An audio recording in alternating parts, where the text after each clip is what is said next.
the strongest support of the Fourth Hokage. Hey! Look who's back for more adventures. We love having you here to continue this story that keeps us all awake. Important note, all of this is pure fiction. So don't try any techniques you hear here in real life, your neighbor might call the cops. This amazing novel and all its rights belong to the original author. We're just the ones giving it voice and drama. Are you enjoying the show?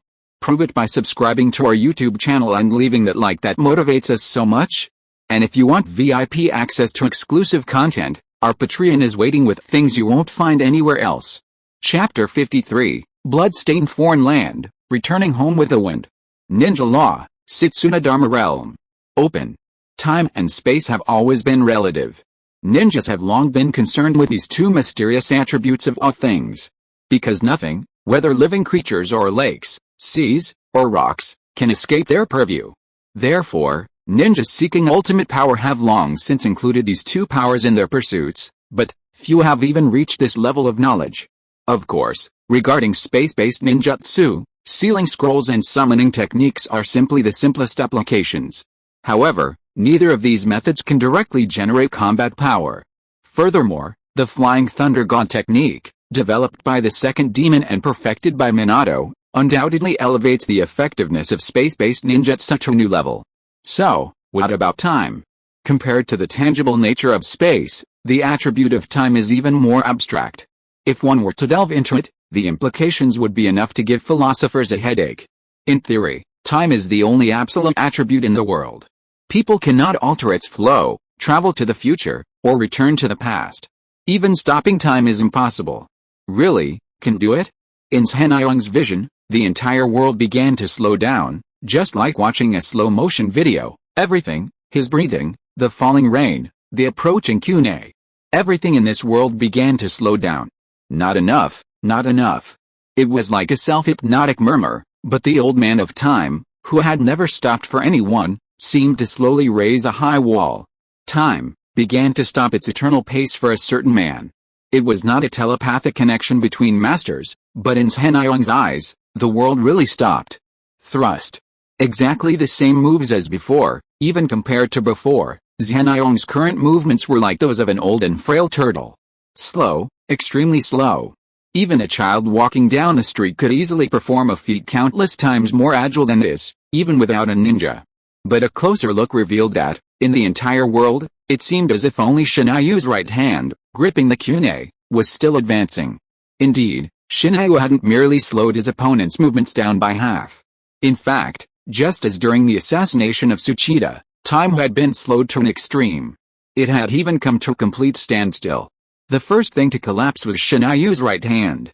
The powerful hand gripping the kunai, from the moment it began to move, began undergoing an uncanny transformation, aging. Dehydration. The once firm and plump muscles began to atrophy, until the youthful rosy glow faded completely. And that wasn't the end, for the withered hands didn't stop, stubbornly pressing forward, stabbing its opponent's heart. Then, the veins began to glow a purplish blue, a transformation that was particularly terrifying on that bony hand. Unlike last time, this time, Jinai unconsciously wielded this power. The feeling of being torn apart constantly tormented his body, his mind, even his soul. His thrusts continued unabated. The lightning flashing in Jinayong's eyes was like an endless rage, a deadly poison. It was this inexplicable obsession that drove him forward, continuing to wield this forbidden power. The scope of aging was expanding further. Cellular deactivation and water loss were becoming increasingly severe and rapid, compared to the speed of his thrusts. First, his wrist. Then his entire right arm was affected. On this journey of time, Jinayong had no mentors. Previously, to deal with the side effects, he had relied entirely on his own experiments. He didn't know how much longer his body could hold out, but the only thing he knew for sure was that he would not stop until he succeeded. Just a little bit more. The tip of the kunai had almost touched Danzo's coat, but the weak, cotton-like touch certainly couldn't stop the boy. Forward. Toward. Pain. Compared to this, all the pain he'd felt before paled in comparison. His heart. In this moment of time, everything stopped moving. While his natural talent allowed him to unleash breathtaking attacks, the energy consumption these attacks inflicted was equally terrifying. Worse still, after initiating the momentary Dharma realm, his would-release recovery ability had been reduced to a minimum. And as the flow of time continued to slow, his yang-release physique was practically unable to regenerate anything. Aging blood vessels had finally affected his heart. This organ, which had been beating so powerfully for so long, was now slowing down. It was more accurate to say that, while time was suspended, the energy it could provide to him had long since reached its limit. As the pain intensified, time began to resume, and the lightning-fast tongue of the salamander was now within reach. As a member of a branch family, Waka finally returned to the Uchiha clan compound and began to enjoy the benefits of an elite ninja. For example, she no longer had to worry about her own meals. But just now, an inexplicable heartache suddenly woke her from her trance, and the inexplicable shattering of a porcelain bowl made her brows slightly furrowed. Waka had no time to care about the exquisite dishes. She cast her eyes west. That was the direction of the window. Although she herself did not know why she did this, it was as if a voice told her that something most important in her life was silently withering away in a foreign land. Of course, if she knew about Minato's situation, Waka would probably be even more uneasy. Because almost at the same moment, Minato, who was on a mission, felt the same. Chapter 54, The Mud Horse, sprouted. Reality is always cruel and bloody. There are no surprises, no miracles. Yes, this is the bloody reality that people are most familiar with. News of Senju Shinayu didn't spread through the ninja world immediately. This isn't referring to his wood-release technique, of course, but his time as an Anbu in the land of rain. The salamander's tongue pierced his chest unimpeded. To freeze time, it's impossible for a mere imp to accomplish such a feat. In other words, how could a mere imp even accomplish such a feat? Shinayu failed. Even with all his might, the formidable chasm still stood between him and Hanzo. Unlike his previous near-close encounter with Tsuchida, this time, he had to complete a full charge, and the ultimate result was that his own body was the first to succumb to time. The consequences of playing with the rules are dire, especially when repeatedly provoked. So-called rules and laws certainly sound ethereal. Okay, let's put it in more understandable terms: uneven aging, severe dehydration, a heart attack. For a ninja, any of these is fatal, meaning your combat effectiveness on the battlefield will be severely diminished. But a ninja who manages multiple of these simultaneously doesn't have to worry about such things. Severe damage to the liver, heart, and lungs, extensive gastrointestinal bleeding, and the kidneys, practically gone. So, medical ninjas are truly terrifying. Knowing their bodies so intimately, they don't even have the belief in miracles. Is this death? Puff, the blade pierced the abdomen. Because the blood vessels had long since become stiff and aged, there was no expected blood splattering everywhere. Of course, the more important reason was that the heart, struck by Hanzo's finishing blow, had already stopped beating. As for the cause of death, natural causes. The world gradually fell into darkness. For Zhanayang, who constantly brought death to the enemy on the battlefield, he was not mentally prepared for this moment. Well, if only he could survive thinking of this. The detonating tags originally placed on his body began to burn. You kid, there was no time to hesitate. The time it took for the detonating tags to detonate was definitely not enough for Hanzo to react and temporarily escape. But looking at the number of them, I'm afraid this kid won't even have a corpse left in the end. Hanzo's face was gloomy, and he brushed his chest in a place where no one could see. There was a shallow gap in his heart. Only the person involved knew how thrilling the scene just now was. Hanzo admitted that he had underestimated the enemy, but even he didn't catch any trace of the opponent's final fatal attack. This young Iwa ninja was really too mysterious. Well, if I could just survive. If not, at least I had to make a final contribution. Boom, with a terrifying roar, the rain ninjas at the forefront of the assault line let out a deafening roar, proud of their cage's achievements. The Earth Ninja Jonin, so arrogant just moments before, was slaughtered by Hanzo in a single encounter. At least that's how it all seemed to them. Meanwhile, Tetsu finally led the others to safety, and the Iwagakure's body was left behind as planned. The mission was a success. Thanks to Danzo's meticulous planning, the Rain Ninja Village had finally helped Konoha hold off the Iwagakure's attack. But no one within Konoha rejoiced over this. They had missed an opportunity. A chance to return Konoha to the pinnacle of the ninja world. For this, Danzo was nearly impeached. Shinai was dead. The news spread within a very small circle, including his parents, Minato, and, of course, a certain little Uchiha girl. Honestly, Shinayu doesn't quite understand what happened to him right now, but one thing is certain, after his heart was completely destroyed, he miraculously survived. Medically, this is impossible. After a heart is destroyed, there's only a 2 to 3 second delay before death. But regardless of scientific reasoning, the reality is that Shinayu is still alive. Of course, it took at least 3 days from the time he regained consciousness to now, and aside from the feeling that he was still alive, all his senses were weakened to the extreme. Mom, after all, he died once, so this is completely understandable. Phew, luckily I'm lucky, and it seems that Hanzo and the others haven't discovered me yet. God help me. As soon as I can move again, I'll quickly slip back to Konoha. I'll never go on such a dangerous mission again. The motivation of happiness drove Shinayu, making him never give up and strive to recover his body. First with his hands and feet, then expanding to his entire body. Although some parts of his body still had no feeling, Shinayu could feel that he was gradually recovering. After 3 days, he tried again and again, finally opening his eyes for the first time. It's dark. If anything, it seems like the air here is filled with the scent of earth. Wait? Jinayong suddenly realized something was wrong. Judging from the way his body felt, could he be buried in the earth? Oh my god. Who was so civic-minded as to bury themselves? Are you kidding me? No. What if my second brother gets bitten by a bug? His overwhelming male pride compelled Jinayong to peel away the soil from his body. Strangely enough, it wasn't as deep as he'd imagined, more like just a shallow layer. With a great effort, he finally sat up.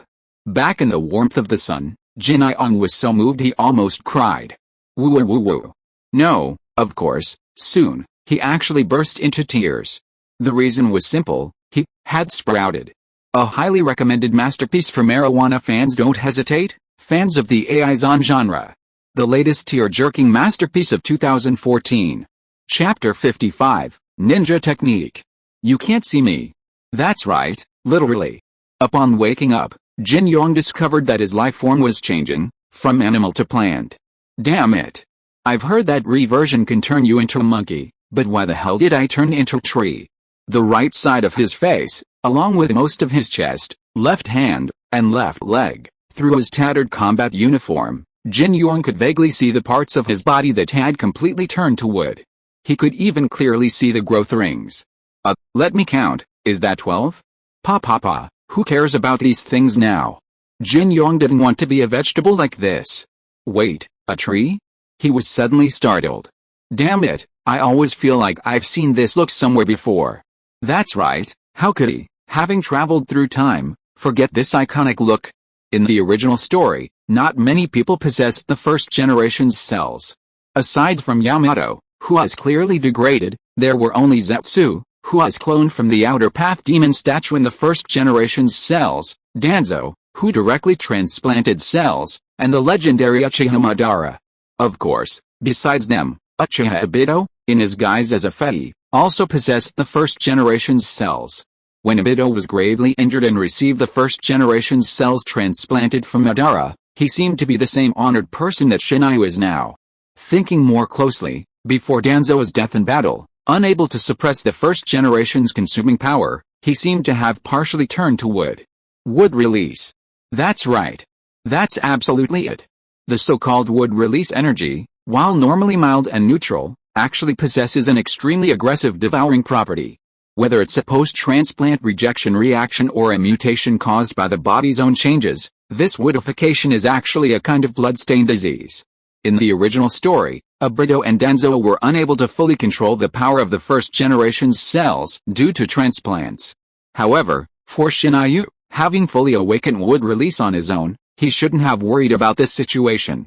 But in reality, it's like the future Uchiha Itachi, or Kimimaro. They were so exceptional, they awakened the powerful power within their bloodlines at such a young age. While this awakening granted them combat prowess far beyond their peers, it also became a burden on their bodies. This fatal injury was the trigger for Shinayu's woodification.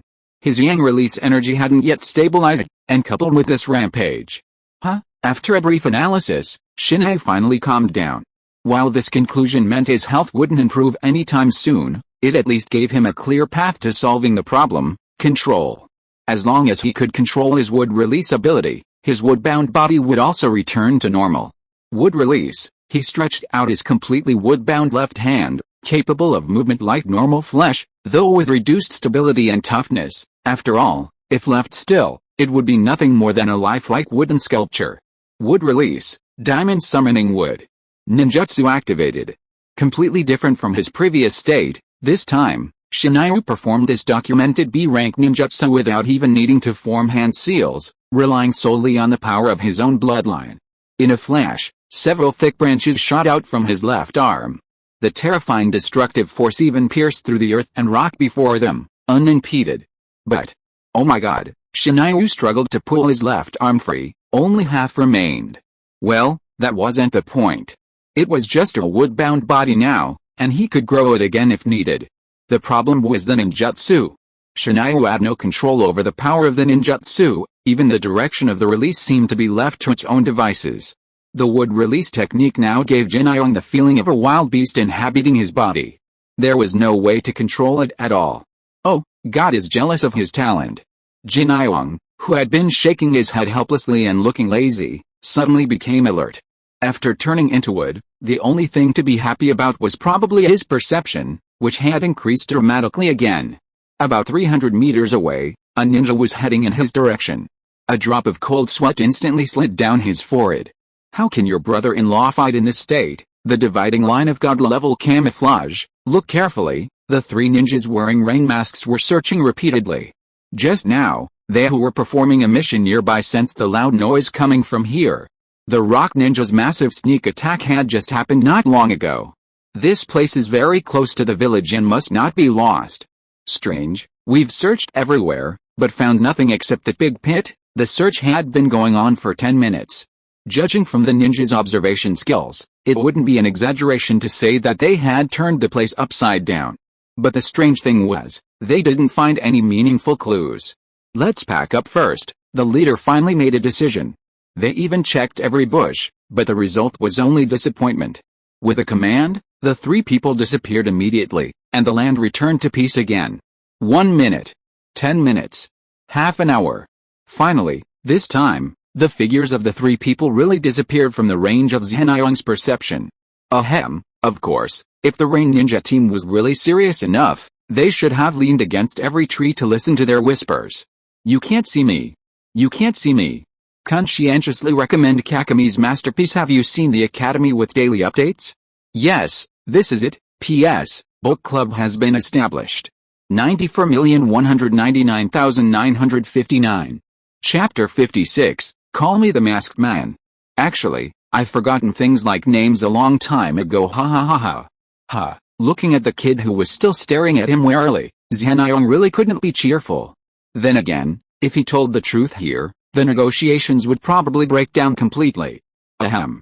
Well, to be honest, there's a reason why I absolutely cannot reveal my name to you all. The voice under the mask became distressed and weak, but only for a moment. He jumped up again. In that case, just call me the Masked Man. The dividing line for recuperation. He successfully avoided the search team of the Rain Ninja, and this experience also silently reminded Shinayu that this is the territory of the Rain Country, not the seller of the root. So how can he test ninjutsu with peace of mind? Tisk, it's so cold. Although Shinayu's cold and heat resistance attributes have been maxed out after the transformation of Yang release physique, but from a physical point of view, he can still clearly distinguish the basic spring, summer, autumn and winter. Ahem, just like a master who has practiced the golden bell cover and iron cloth shirt, he often exaggerates and says bullets hitting the body feel like tickling. But this does not mean that he has to shoot himself with a gun every time he wants to tickle. Well, I digress. Although the accident just now was thrilling, and if he were discovered, according to his current state, he probably wouldn't be able to escape, but in fact, it is not without benefits. Simply put, in the wood release rampage state, let's use this name for the time being.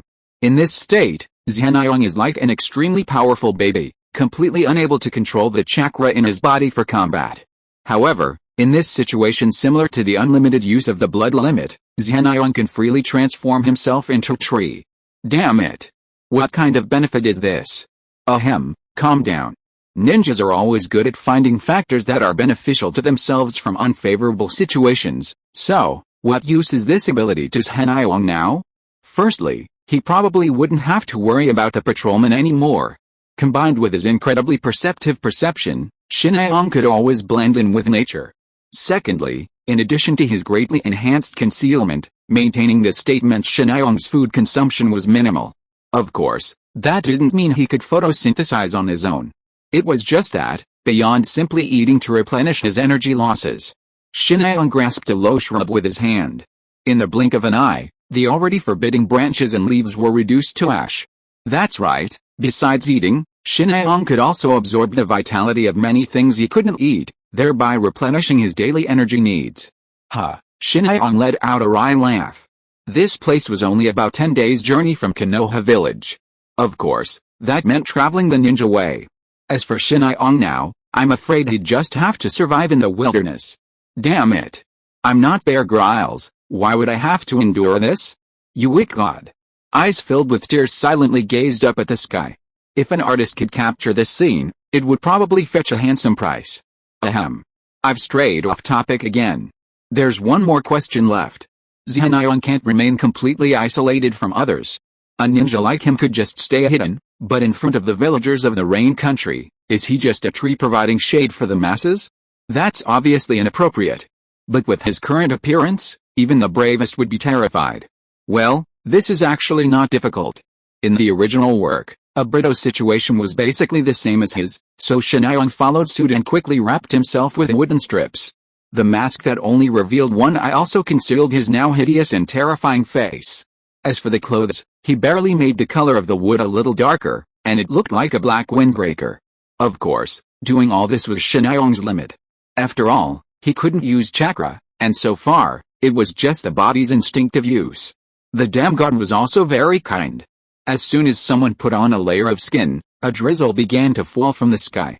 Shin'aong, who didn't want to get soaked, had no choice but to look for a place to shelter from the rain. The surface of the Rain Country is mainly rocky, and there are quite a few caves. Soon, Shin'aong found his foothold, but just when he happily stepped into the cave, a kunai with neither speed nor power fell at his feet. God has eyes. Knowing all my ninja tools are gone, they're here to deliver supplies. How is that possible? A headache immediately struck Shin'aong. This was clearly an attack, alright? But the attacker's skill. Tisk, tisk, tisk, really disappointing. You don't come over here. Soon, the voices of the imps rang out from the other side of the cave. Taking a closer look, there were exactly 3 of them, and they'd made the once empty cave feel a bit homey. Thank goodness it wasn't the Rinnegan. If he'd run into Nagato and the others here, it would have been a real mess in Shin'aong's current state. No. Even if he were in perfect condition, he wouldn't be able to withstand the power of the Rinnegan Outer Path demon statue. Who are you? Yosh, this time it was a girl's voice. Tisk, tisk, she sounds like she's naturally beautiful. Wait, a girl? Why does she have a paper flower on her head? Shin'aong broke out in a cold sweat. No. My luck wouldn't be this bad. Let me confirm it again. That red-haired kid standing in the corner, his long bangs almost completely covered his eyes, but from the slightly shaking gaps, circles of strange ripples were still clearly visible. Oh my god. Shin'aong's 2 eyes. No, only one eye at this moment. One eye went black, and he almost died. Your brother-in-law, this time he really screwed me over. Actually, I forgot about names a long time ago. Looking at the kid who was still staring at him warily, Shin'aong really couldn't be cheerful. Then again, if he told the truth here, the negotiations would probably break down completely. Then again, the breakdown would probably not just be a negotiation. Okay, to be honest, there is a reason why I absolutely cannot reveal my name to you. The voice under the mask became distressed and powerless, but only for a moment. He jumped up again. In that case, just call me the Masked Man. If you are listening to this novel on a channel other than Fanfic World, it means it was downloaded and re-uploaded without effort. We warmly invite you to visit our channel, Fanfic World. There you will find the original version of this story and many other novels of various genres. We look forward to seeing you dive into a world of incredible novels. Chapter 57, The Naughty Kids Who Changed the World. Face, a masked man?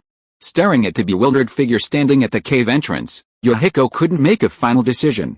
This was a world of the strong. Those ninjas wielding immense power seized fame and power through war, enjoying prosperity unattainable for the common man. For the ambitious, this was truly the best of times. But for the common people struggling to survive, this terrifying world was a mythical hell. Wherever they went, they could hear the cries of the dying innocent. That sorrow, that cruelty, long since transformed into tears and blood, was deeply etched in everyone's heart. If they could, they would curse this world from the bottom of their hearts. They would bid farewell to this world where survival was sin, suffering. But these defenseless children couldn't do that. So they could only crawl on the ground in the most humble of ways, awaiting a boon of redemption, or, like so many others, being crushed by the wheels of history. This world was a dangerous one. Therefore, Yohiko didn't let the other party's antics easily lower his guard. This is our territory. If you come any closer, we won't be polite. Compared to Konan and Nagato behind him, Yohiko seemed to be braver at this moment. Of course, if you have to say that he was reckless, there is no problem, but at least he has been using his not-so-tall body to block them. A faint smile appeared at the corner of his mouth under the mask. What a brave kid. Shinayong stopped all movements, even his outstretched hands did not move at all. He carefully looked at Nagato, the inheritor of the Six Paths power, at the fair-skinned Konan, and at Yohiko, who did not retreat even a single step even though his legs were shaking. Ahoha! This is what a young man should be, isn't it? Compared to himself and Minato, the trio at this moment were more like children. They had no honor, no orders, and even a vague sense of morality to uphold. But only they at this moment were the true teenagers of this era. Through their eyes, Shinayong began to understand the true meaning of this war that made him afraid, painful, and hysterical. For the first time, Shinayong began to reflect from the perspective of a Konoha ninja. Ahem. Actually, I'm a wandering poet from somewhere. The masked man is just my pen name. That's right. Shinayong began to reflect on how he could conceal his identity as a Konoha ninja. All the big principles and stuff could be discussed later. Get it straight, Nagato in front of him is an extremely unstable time bomb. If he is accidentally provoked. Actually, I'm a Konoha ninja. I was seriously injured, so I have to stay here to recuperate for a while, Shinayong said sincerely and weakly. Don't come over here. Nagato goes berserk and summons the outer path golem. Zhanayong Gamiaver, Act 2. Actually, I'm a ninja from the land of rain. I was attacked by Konoha and now I'm seriously injured. I need to stay here to recuperate for a while, Zhanayong said fiercely but cowardly. Don't hurt Konan and Yohiko. Nagato goes berserk and summons the outer path golem. Zhanayong fell to the ground. Best option. Ahem. Actually, I'm a wandering poet from somewhere. The masked man is just my pen name, Zhanayong said pitifully. Look, it's raining so hard outside. There's no village or shop here. I don't have any medicine to treat my cold. Zhanayong swears that if he wasn't still wearing a mask, he would let Sanxio see what big watery eyes are. Really, did you see it? Did you see it? What is sincerity? What is acting? Shinayu nearly burst into tears. Damn, it hadn't been easy. He'd almost lost his temper. He nodded hastily. Now was the perfect time to strike while the iron was hot. It was conceivable that, with Yohiko's limited experience, Konan's kindness, and Nagato's shyness, Shinayu could find a safe place to stay. Once he'd recovered from his injuries, he'd naturally punch the Nansha nursing home and kick the Bihei kindergarten. The thought was quite thrilling. I don't believe it. Get out of here. If he hadn't been wearing a mask, Shinayu's crimson face would have scared the three little ones. Damn it, are you really that ruthless? We finally found a cave. This place is so big, what's wrong with me? Get this straight. If it weren't for the constant threat of pursuit outside, who would want to keep company with a bunch of you little brats being watched by Madara? Shinayu couldn't help but shudder at the thought. Lucky for Madara, he can't leave the golem right now, otherwise how could he be allowed to rent here? What a blessing. But, just wandering around the land of rain and encountering such a formidable late-game boss, what's so lucky about that? It's said that the most authentic performance is actually showing your most normal side, and that's absolutely true. Shinayu's shudder, followed by his pale, helpless expression, caught Sanxio's eye and gradually confirmed his words. If they were truly ninjas, even injured, they probably wouldn't be so kind to them, right? One last request, Shinayu almost resigned himself to his fate. Please at least give me something to keep me out of the rain. It's like a dragon in shallow water being bullied by shrimps, a tiger in plain sight being bullied by dogs. Just wait for me, you little brats. When I'm fully recovered, I'll give you a good spanking. Ahem. I'll let the girls go, but I'll check their bodies and stuff, hehe. Ahem, don't get me wrong, Shinayu is a legitimate medical ninja. Chapter 58, Crimes. As expected, if we really were to describe someone as kind and virtuous, of the three, only Konoha would fit the bill. So, flanked by two bodyguards, Yohiko and Nagato, the little girl gave Shinayu a large banana leaf. Because of his would-release energy and the luxurious lifestyle he'd enjoyed since childhood, even though Shinayu might be a bit younger than the other kids physically, at just over 10, he was no different from a teenager. You're asking a grown man to use something so tiny to shelter from the rain? Damn. Ahem, those are just interjections, don't get the wrong idea. This is sheer discrimination against Shinayu. No. I reserve the right to sue you in the Supreme People's Court. One day, I'll take legal action to protect my legal rights. Damn. A banana leaf is already excessive, and why are you even offering a banana?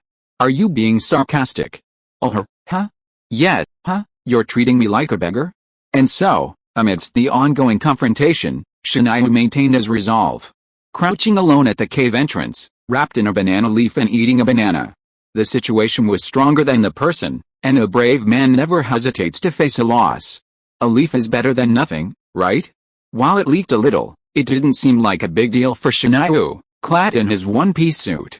Then again, the thought of seeking shelter was simply human instinct.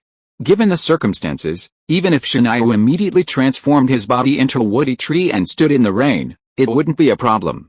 Perhaps he could even thrive. For the next few days, concentrating on recuperating, Shinayu, like a dead pig fearing no boiling water, temporarily stayed in the cave where Yohiko and the others lived. It must be said that these little brats had good judgment. While this place wasn't exactly picturesque, it was a rare peaceful spot within the land of rain. Furthermore, being on the edge of the defense zone, it avoided the main battlefields of the great power conflict. So, while supplies were limited, their safety was greatly improved.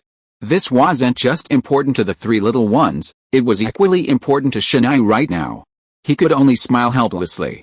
The war had already begun in nearly a year and a half ago, and while Shinayu's strength had grown exponentially during that time, looking back, it seemed a bit premature.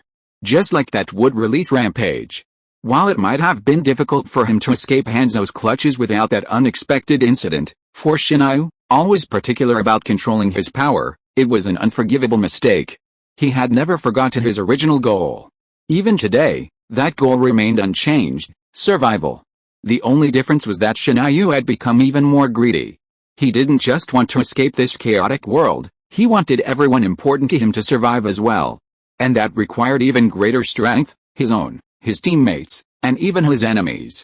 Indeed, behind that mask, Shinayu had been keeping a close eye on that red-haired brat, Uzumaki Nagato, for the past few days. To him, this harmless creature might become Konoha, no, his greatest enemy. He hadn't forgotten the epic Nine Tails capture campaign in the future. This brat before him might be the culprit that burned Konoha to the ground. Although the Rinnegan technique had resurrected most of the victims, it was a risk Shinayu wasn't willing to take. Weakening the enemy's strength was equivalent to strengthening one's own. Moreover, this creature still bore one of Madara's eyes. Just ask, who could resist the allure of the Rinnegan? Shinayu clenched the kunai that had been fired at him that day. He stroked the sharp back of the weapon, not even glancing at Nagato. Although he wasn't entirely sure he could quell any resistance before the other party went berserk, ninjas weren't meant for direct confrontations. Over the past few days, Shinayu had collected a number of poisonous herbs that could temporarily paralyze or even kill people. They were perfect for dealing with these brats. The only question now was whether or not to strike. In terms of success rate, Shinayu, who had no fighting ability, would risk backlash from the Rinnegan if he attacked. Against the terrifying power of the Outer Path demon statue, Shinayu would have no chance of success. Furthermore, attacking here would undoubtedly mean a mortal feud with Madara. If he doesn't find a way to avoid Madara's resurrection, what Shinayu did today would create endless troubles for himself. And to be honest, in the past 2 days, Shinayu could only feel that he seemed to be under surveillance. It seemed that White Zetsu must still be nearby. The last point, and the most realistic point. When Shinayu actually lived with these victims of war and orphans of war, he wanted to do something like killing people. I caught a fish today, do you want to try it together? Shinayu, who still covered his face with a mask, held the big fish in his hand in a mean manner and walked towards the three little ones. Children are children. In a few days, they who were originally incompatible and incompatible have felt like a family reunion. Konoha happily took the fresh meat from Shinayong's hand, and Yahiko also joined in the cooking after making a few awkward remarks. As for Nagato, he still didn't speak, just smiled shyly, and then they got busy together. Am I really suitable to be a ninja? Regarding the ninja's reflection, Shinayong seems to have really started to think. How can it be delicious if you cook it like this? You have to remove the scales first. P.S. I said, give me some recommendations. Chapter 59, Ninja. For Shinayong, this daily routine felt like a return to the past, those simple, purposeful days. From another perspective, those children trembling in the face of death possessed a surprising resilience. Day after day, they faced this horrific fear repeatedly, yet they maintained their humanity and persevered. This was truly remarkable. If it were Shinayong himself, he might have become a predatory beast, preying on prey. Time slipped slowly through this ordinary routine, and Shinayong, once a mere visitor, gradually became accepted by the three children. This strange, masked wandering poet taught them how to fish, how to weave nets, how to avoid dangerous beasts, and how to identify the toxicity of wild vegetables. Although he only spoke in inscrutable, intricate fragments at a time, it was undeniable that compared to the days and nights spent struggling to survive, these days were truly blissful. But blissful days always pass too quickly. I didn't expect to find such a good thing on their routine foraging trip today. Shinayong and Yahiko discovered an ambushed caravan. No one survived, and all the supplies had been nearly wiped out. But for Yahiko and his companions, living in the throes of war, this was a godsend. Scraps, daily necessities, and other items that the ninjas despised were crucial to them in these chaotic times. And to Shinayong's surprise, he even found a small pot of turbid sake in the unfortunate man's carriage. In an era where even food was scarce, sake was truly a rare luxury. And after living two lives and spending over a decade as a child, Shinayong had no access to such high-end entertainment products in the wood industry. He pushed his mask up slightly and began to sip. The winemaking technology of this era wasn't top-notch, let alone in these chaotic times where everyone was in danger. The wine didn't have much of a refreshing aftertaste, but instead had a bitter taste. But Shinayong still smiled. Bitter wine, of course, is not the first time to drink. For ninjas, wine is just dregs that can easily cause trouble, but what Shinayong has been doing these days, isn't it a waste of time? Beside the fire deep in the cave, several little ghosts had already lit a small bonfire.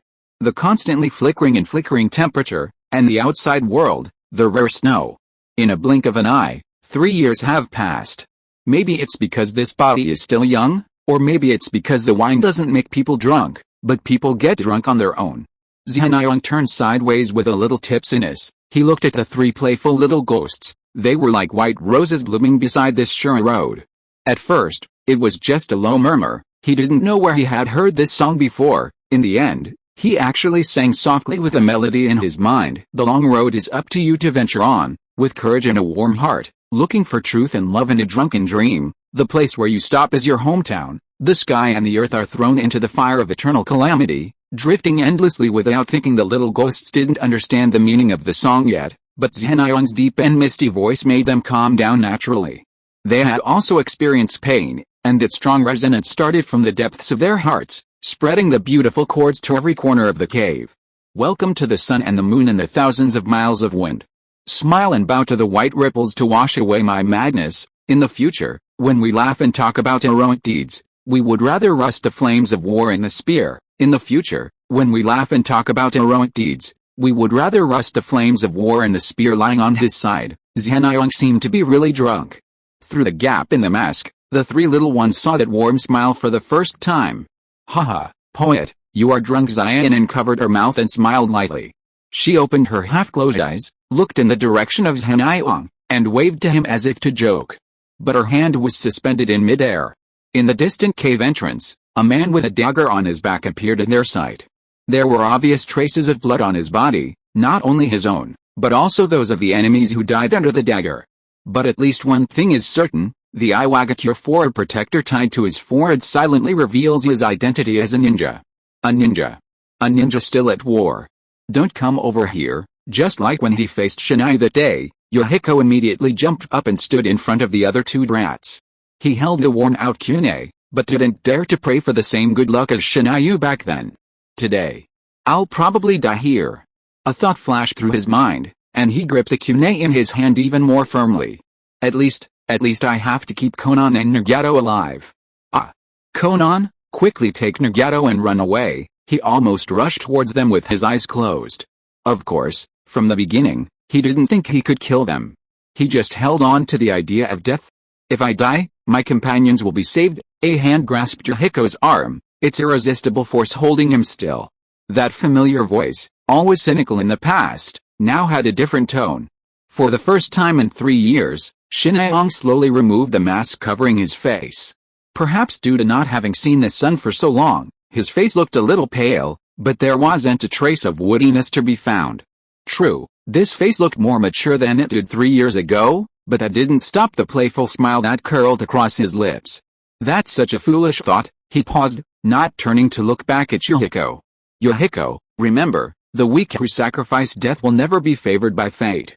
If you want to protect those important to you, you must become stronger, strong enough to handle any crisis. Shinai took a step forward, placing himself in front of Yohiko. In that instant, the familiar figure grew infinitely taller. You came here following the sound, didn't you? He spoke to himself, then shook his head. You shouldn't have come. Chapter 60, Then, it's time to say goodbye. You followed the sound, didn't you? He asked, then shook his head, mumbling to himself. You shouldn't have come. From the very beginning, Jinbo had disregarded these brats. Yes, he had indeed followed the sound to find this place. As a chunin of the Iwagakure, being separated from his squad on the battlefield was a helpless move. Just today, the 3 ninjas of Konoha officially joined the army against the Iwagakure. And bearing the brunt of the attack, their forces were almost immediately shattered. Perhaps the only thing to be thankful for was that he himself hadn't suffered any fatal injuries in that battle. In his current state, his chunin level strength should be more than enough to hold his own. That was exactly why Jinbo had always looked down on this group of 3. Whether from their clothing, their aura, or their chakra readings, he couldn't tell if any of them had the strength to defeat a chunin like him. After all, they were just a bunch of incompetent vagrants. How could an Iwagakure shinobi possibly fear these weaklings who barely had enough to eat every day? This was simply ridiculous. And, that guy in black, that disgusting smile. That mocking, playful look almost made Jinbo lose his patience in an instant, and he wanted to chop off the other person's head immediately. Only by watching those eyes gradually filled with despair could he calm the anger in his heart a little. Stab. Push with your feet. Jinbo, who was originally known for his ninjutsu, had already lost his mind. Or rather, in his eyes, dealing with a few unarmed rain country pariahs was not worth wasting his chakra to release ninjutsu. Go to hell. The uncovered kunai stabbed straight in, but with the speed of a chunin, Yohiko and the others could only barely see a flash of light. Puff, there was no dodging, no parrying, as if he was petrified, the sharp kunai pierced into Shinai-ong's body without any hindrance. Ah, the girl screamed, and she subconsciously covered her lips. Although they witnessed death every day, the death of their companions still gave them a great shock. Tears almost broke through the blockade of their eyes. Are you really a chunin? At this moment, Shinai-ong's slightly teasing tone sounded again. He was so calm, as if it was not him who was stabbed in the vitals.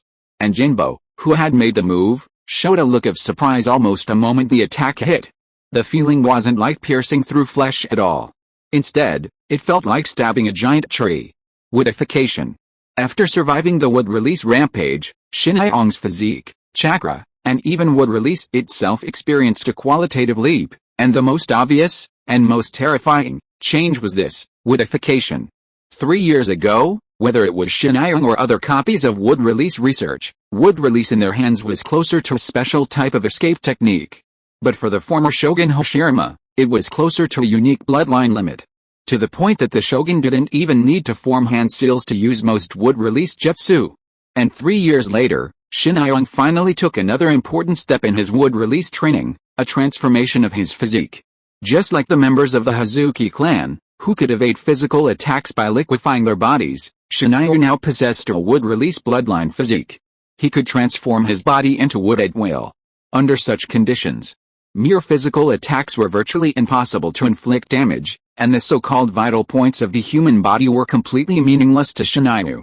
It seems the Iwagakure ninja are becoming increasingly unruly. He shook his head gently, like a seasoned old man, and then extended his palm towards the opponent. Wood release, diamond summoning wood. It was the same move he had used 3 years ago, but now, in Shinayu's hands, it seemed effortless and natural.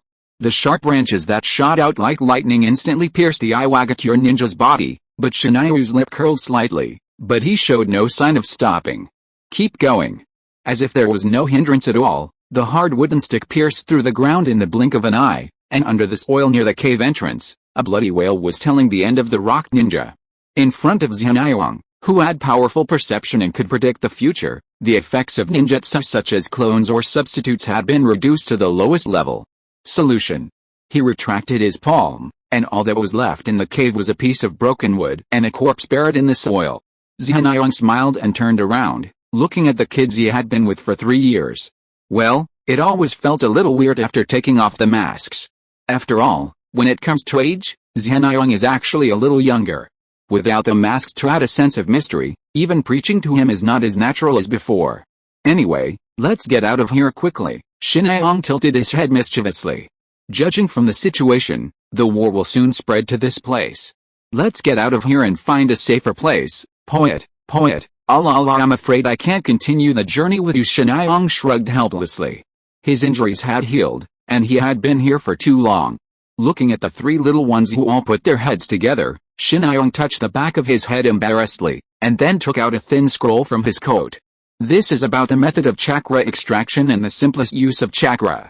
Just consider it our farewell gift. Putting the scroll in Yohiko's hands, Shinayong exerted a little force and shook his hands. Use your hands to protect what you want to protect. Well, everyone, it's time to say goodbye.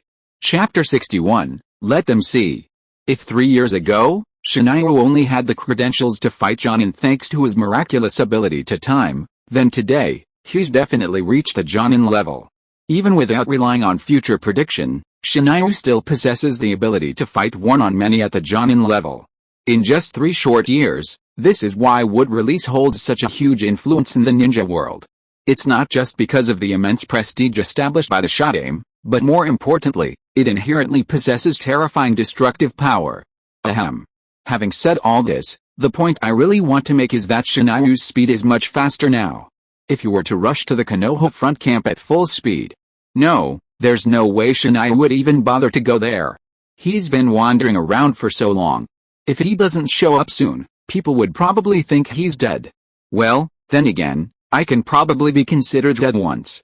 Tetsuo and the others have already reported my life as lost. Oh, it would be embarrassing to find my name engraved on the monument to heroes when I return. No matter what, it had to be polished off quickly. He'd bathe, burn incense, kill a chicken to appease the gods, and even find some grapefruit leaves to ward off bad luck. This thing was too unlucky. Well, since he'd already set his sights on returning to Konoha village, there was no need for Shinayong to turn back from the front lines. He chose a path that led to the interior of the Land of Fire and set off on his journey like the wind. He tucked all the detonating tags, shurikens, and kyune he'd captured along the way into his chest. What are you talking about? You mean we don't need to be so defensive at home? Bullshit. To the outside world, Shinayong had been dead for 3 years. Konoha's fourth protector was lost long ago, and he didn't have anything to prove his identity. Now he was just a wandering ninja of unknown origin. Now was the time when Konoha was at war with the Iwagakure, so how could the road from the Land of Rain to Konoha be left unguarded? Even if Shinayong was lucky enough to choose a fast lane without checkpoints, he would still be unable to explain himself if he met a patrolling ninja. Of course, doing nothing, surrendering, and then being taken back to the camp was not a bad situation, but to be clear, Shinayong's original purpose of choosing to go back to the village directly was to see his parents, Minato and Eagle, as soon as possible. The delay back and forth was completely contrary to his plan. So, relying on his amazing perception and concealment abilities, Shinayong tried to break through Konoha's blockade directly from the outside. As long as he returned to Konoha, there would naturally be plenty of ways to prove his identity. While this approach was a bit ridiculous, given the current situation, there was no quicker way. It seemed like Shinayong's bad luck had finally come to an end. In just 5 days, he'd overcome numerous obstacles and successfully smuggled himself out of the land of rain. Haha, I knew it, that old guy Leodeo would have to take care of me once or twice. The moment he saw the gates of Konoha from afar, tears welled up in his eyes with excitement. Oh. Mama card. Hu Hansen is back again. 3 years, not long, not short either. While he couldn't be considered homesick, Shinayong was indeed eager to return. Then, upon hearing the news, the Konoha ninjas sent congratulatory messages to Shinryu, who had just returned to the village. Some threw detonating tags, some swung shurikens indiscriminately, and of course, some charged forward with kunai, ready for a fight to the death.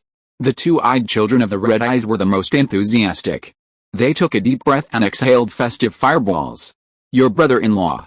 Although they had expected Konoha to be unfazed by this sudden appearance at the door, when had the people of Konoha become so fierce and aggressive that they resorted to direct AoE control? What if I'm an envoy from another country? What are you going to do? Of course, the current situation left no room for complaint. Although the attacks could be completely avoided using substitution techniques and teleportation, to save time. With a simple no-seal, a terrifying surge of chakra surged through Shinayu's body. Wood release, Iron Mountain. Just like the solid wall that Konoha spent a lot of manpower to trim, with just a handprint, in the blink of an eye, neatly arranged logs rose from the ground, staggered and tightly connected into a row. And on the top of the tall cliff, the figure of a young man appeared mysterious because of the backlight. I think I'm the only one who can use wood release. Very good, the Sandame nodded with satisfaction. For Muai, nothing in the next 20 years would be more important than the growth of the young man in front of him. After listening to Shinayu's report on his whereabouts during his 3 years away, he was obviously inclined to comfort him and allowed him to go home to visit his family. You know, if an ordinary ninja did not return for 3 years, he would probably have to undergo isolation and investigation for a long time. Senju Shinayu, at this moment, Danzo, the voice that Shinryu was more familiar with sounded. After all, compared to the Sandame, he had been in contact with Danzo for much longer in his work. Is this old guy asking me to go out on some weird mission again? Humph, whatever you say this time, I will not leave. I think I have some information that you may be very interested in. Without waiting for the Sandame to stop him, Danzo continued in front of everyone. 2 days ago, news came from the Wind Country front that the assault team led by Hatake Tsukumo was trapped behind enemy lines. When he said this, he deliberately stretched out his voice. Of course, Namikaze Minato and Uchiha will still act simultaneously with Tsukumo. Damn it. Danzo, you old bastard. Shinryu clenched his fists, his teeth clattering as he bit them. Hokage-sama, I request immediate reinforcements. Sarutobi knew things were not going well the moment Danzo opened his mouth. Although this former comrade-in-arms was also wholeheartedly concerned about Konoha, his actions were always so radical. Shinryu, Chunin, you've only just returned to the village. We'll naturally send an appropriate team to carry out the rescue. You're not suited to this mission right now, either in terms of energy or strength. The Sandame's words were tactful, but also firm. Wood release would be Konoha's greatest secret weapon, and sending Shinryu into battle prematurely before he could fully master it would be completely useless. Hokage-sama, although he knew he had fallen for Danzo's trick, Shinryu could only grit his teeth and swallow his anger. Please rest assured, I haven't given up my training during these 3 years away. If possible, I'd like you to immediately arrange for me to take the test to become a Jonin. Xianyong's tone was firm, and the meaning between the lines was clear. Even if it was Justin, he would form a team to go to the front lines to rescue. Originally, Xianyong had planned to keep his strength hidden for a while to take a break from his busy schedule, but now that things had come to this, he'd just let them see. Chapter 62, Sorry. Konoha Village, the third training ground, also known as Sand Hell. In the entire lush Konoha, this can be regarded as a very unique landform. Just like the territory of the Wind Country, the land is replaced by full of sand. Here, not to mention fighting, even ordinary marches will consume more physical strength. And those hard-to-defend quicksands add a bit of terror to this place, so this place is called Sand Hell. That's right, the Sandame finally agreed to Shin's request, the Jonin test. And this is the place where they conduct the test. Hokage-sama, soon, a figure stopped in front of the Sandame's Shin, the leader of the second group of the Konoha village security force, Uchiha Fugaku. That's right, this 21-year-old, Jonin, at the peak of his ninja powers, is Shinayu's match. Is he another Uchiha? No matter what level of ninja, possessing the Sharingan will undoubtedly greatly enhance their strength. Uchiha Fugaku, if I'm not mistaken, this guy is Itachi and Sasuke's father, and the future head of the Uchiha clan. The Sandame nodded, then turned to Shinayu. This is your opponent today, Uchiha Fugaku, 21 years old, promoted to Jonin 2 years ago, became a Jonin at 19? At that age, he might not be compared to monsters like Itachi and Kakashi, but he's definitely a genius. Your mission today is to defeat him. A hint of authority lingered in the Sandame's voice, as if hoping Shinayu would retreat. Indeed, that was indeed his intention. Normally, Jonin tests were conducted by other experienced Jonin, and whether or not a candidate possessed Jonin's strength was determined by the tester's assessment. Never had a Jonin's advancement been based on defeating another Jonin. There was also an unbridgeable gap in strength between ninjas. A young person barely reaching Jonin's strength was practically impossible to contend with, let alone defeat a veteran with years of experience in the Jonin realm. Furthermore, the subjects chosen for this test were members of the Uchiha clan. At the Jonin level, nearly all Uchiha clan members could activate the 3 Magatama Sharingan. With the Sharingan's technique, Uchiha ninjas possessed an overwhelming advantage over their peers. Furthermore, Fugaku was no incompetent. Judging by the Uchiha clan's current momentum, he was very likely to become the next generation's leader. How could such a character lose to a 12-year-old? Though it wasn't stated explicitly, everyone present understood that the Sandame was rejecting Shinayu's request for promotion to Jonin. Defeat him, and you'll earn the title of Jonin. Surprisingly, the boy's voice was unbelievably calm. Indeed, Sarutobi replied with equal resolve. With a long, deep breath, Shinai turned and faced Fugaku, his eyes, which had been tightly closed, suddenly fluttering open. I'm sorry, Shinai began. His incoherent words left everyone present, including Fugaku, baffled.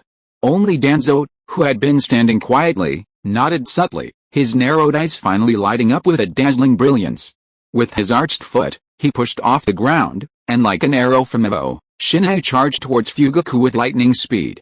Almost everyone present frowned at Shinayu's sudden onslaught.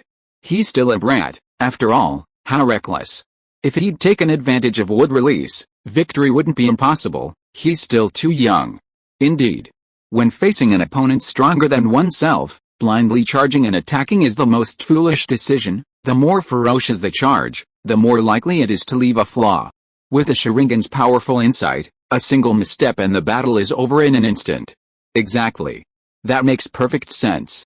Just like the Iwagakure who had rashly charged at Shinayu earlier, he hadn't even grasped the disparity in strength between himself and his opponent before foolishly charging forward, ultimately falling at Shinayu's hands. If he knew he'd die, why would he have rushed forward? Yes, there's actually another possibility. Without a single hesitation, no trace of pride or embarrassment on Uchiha Fugaku's face, he calmly hurled several shurikens in Shinayu's direction. Yes, this was the Konoha Uchiha Ryu shuriken throwing technique, specifically designed to complement the Sharingan. This method of using shurikens to collide and redirect, thus attacking the opponent from blind spots, has always been the Uchiha's only way to defeat physical ninjas. And Shinayu's next move almost preempted his defeat. He unleashed his own Kyune. Was he going to confront the Uchiha's shuriken throwing technique head-on? This was sheer utter recklessness. Despite his mastery of ki, a hint of anger crossed Fugaku's face. The Uchiha were a proud and powerful clan, and this attack was a complete provocation. With a tug of his hands, the thin strings pre-attached to the shuriken slightly altered their trajectory. Fugaku then threw several more Kyune, transforming the once ordinary shuriken attack into something unpredictable and complex. 4 shurikens, 4 different directions. A single moment of slack could decide the outcome of this duel. Ding! A crisp cry reached people's ears, and then, ling, ling, ding, more intensive and deadly collision sounds were heard. People could hardly believe their eyes. But Zhanayuang, who was just surrounded by heavy siege, actually rushed out like this. From beginning to end, his Kyune only collided with those shurikens once. It was this fatal collision that changed the collision order of almost all the shurikens. In this storm of iron and blood, he opened up a passage for himself that was invisible to the naked eye. Yes, There is actually another possibility. If there is an overwhelming difference in strength, the party that attacks in advance will gain a greater advantage. Chapter 63, Victory. Here he comes. He charged head-on without slowing down, and in just a moment's delay, Shinai was almost in front of Fugaku. From the beginning until now, Shinai hadn't even released a single ninjutsu. Normally, with the Sharingan's extraordinary insight, Fugaku would have no reason to be afraid of a close combat with a child, but this time, he wavered. That's right, when Shinai rushed towards him head-on just now, wasn't no one optimistic about such a reckless child? But what was the result? The Uchiha clan's proud kunai throwing technique was easily broken by the opponent. This is definitely not an ability a child should have. Now Fugaku completely regards Shinai as an opponent who is equally matched with him. No, he's even better than him. Retreat. The three Magatama Sharingan spun wildly in his eyes. The genius of the Uchiha clan finally started to fight seriously, but I don't know if it was too late. Pressing his palm to the ground, Shinai, who had never unleashed a ninjutsu since the start of the battle, suddenly stopped. He knew that if he was forced to distance himself from the opponent here, he would inevitably return to the same situation as before. But for him, the means of attack were not limited to close combat. In addition to relying on the extremely sharp chakra scalpel, Shinai, who had already mastered the wood release technique, also had a more direct attack method. Wood release, sword mountain. Unlike the iron mountain used for defense, this time, a wooden spike like a giant sword suddenly rose from the sand. The tip, shining in the sunlight, left no doubt about its sharpness. Puff, Fugaku barely had time to react. Taking advantage of the opponent's retreat, the lightning-fast sword mountain pierced the opponent's lower abdomen unhindered, hanging the corpse with its eyes open high on the branch. Killed directly? Of course not. Regardless of whether Shinai dared to resort to lethal force in such a test, even the sand dame standing by wouldn't remain indifferent to such a situation. Sarutobi was still the shinobi hero, the man who never fails while standing on earth. The reason was simple. The pierced Fugaku didn't shed a single drop of blood, he simply gradually became transparent in Shinai's vision, eventually disappearing without a trace. Indeed, the reason so few ninjas in the ninja world were willing to engage the Uchiha clan in close combat wasn't just because of the Sharingan's near-future-like insight. In fact, the threat of being caught in an opponent's illusion at any moment was the most deadly. In the deadly close combat, a moment's lapse of consciousness could determine victory or defeat. Indeed, this brat named Senju Shinai had surprised everyone. For a brat, he'd done well enough, but in other words, he was just a brat.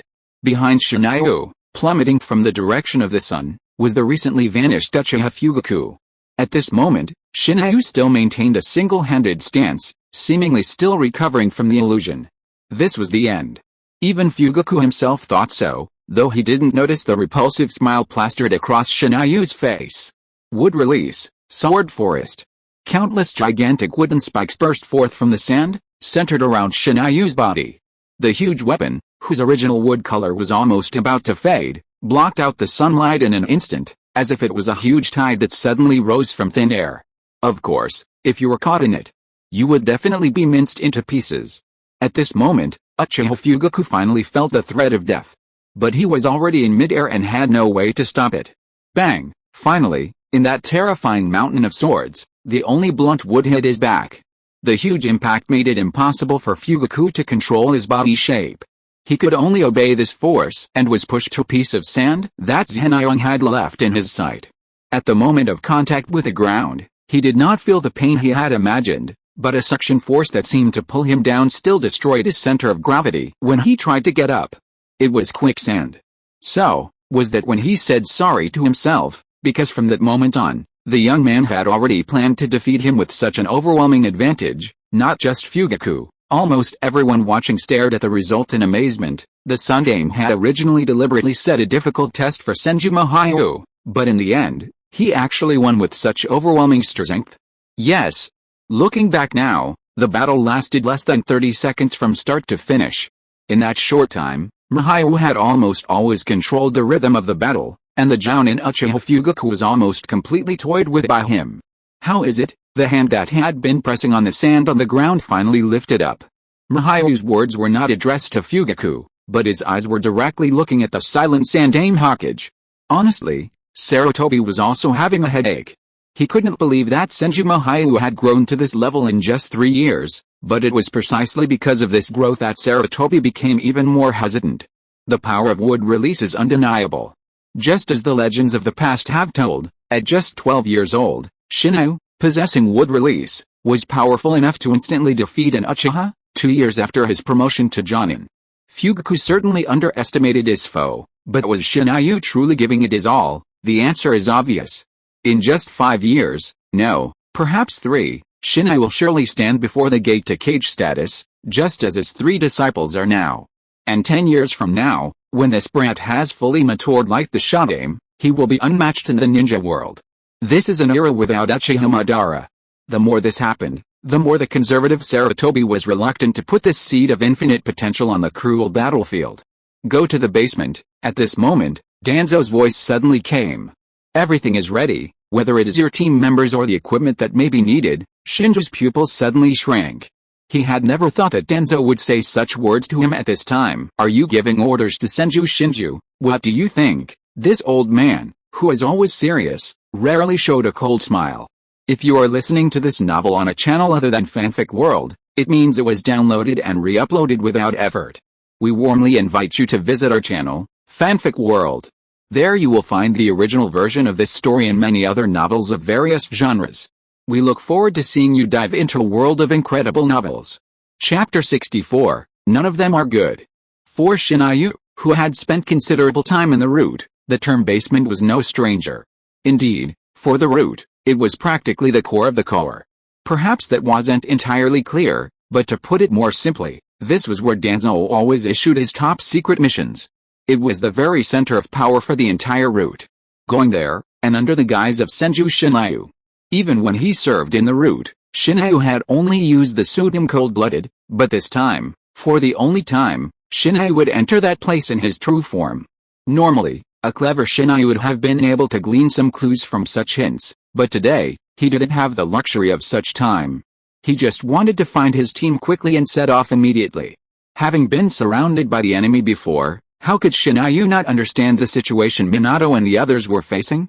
With that kind of desperate perseverance, it wasn't uncommon for him to suddenly collapse at any moment. Shinayu couldn't wait, not even a moment. He quickly entered the routes following the route he remembered, but in his haste he didn't even notice that no one in the heavily guarded routes could stop him. Not only that, even if they were just passing by, all the ninjas would respectfully make way for him. The dividing line planned by Muya. Isn't it too risky for you to do this? In the huge office, only 2 old men, Sarutobi and Danzo, were left. They sat at the 2 ends of the long table as usual. They were lifelong rivals and the most tacit partners. The Sandaime's words seemed incoherent, but in fact, Danzo could not understand his meaning more clearly. Entering the basement with your true identity. This level of treatment has only been available to the head of the root of Konoha since a long time ago. That's right, from the time Danzo took over as the head of the root until now, he is the only one who can freely enter and exit the basement, but starting today, there will be a name called Senju Mahiro on this list. Sarutobi knew very well that his old partner, like himself, had begun to select a successor who is qualified to inherit his ninja way. And it must be said that his vision was indeed very good. Aren't you the same? Danzo did not directly answer the question of the Sandaime. He still lowered his eyelids, as if he was not paying attention to this conversation at the pinnacle of power in Konoha at all.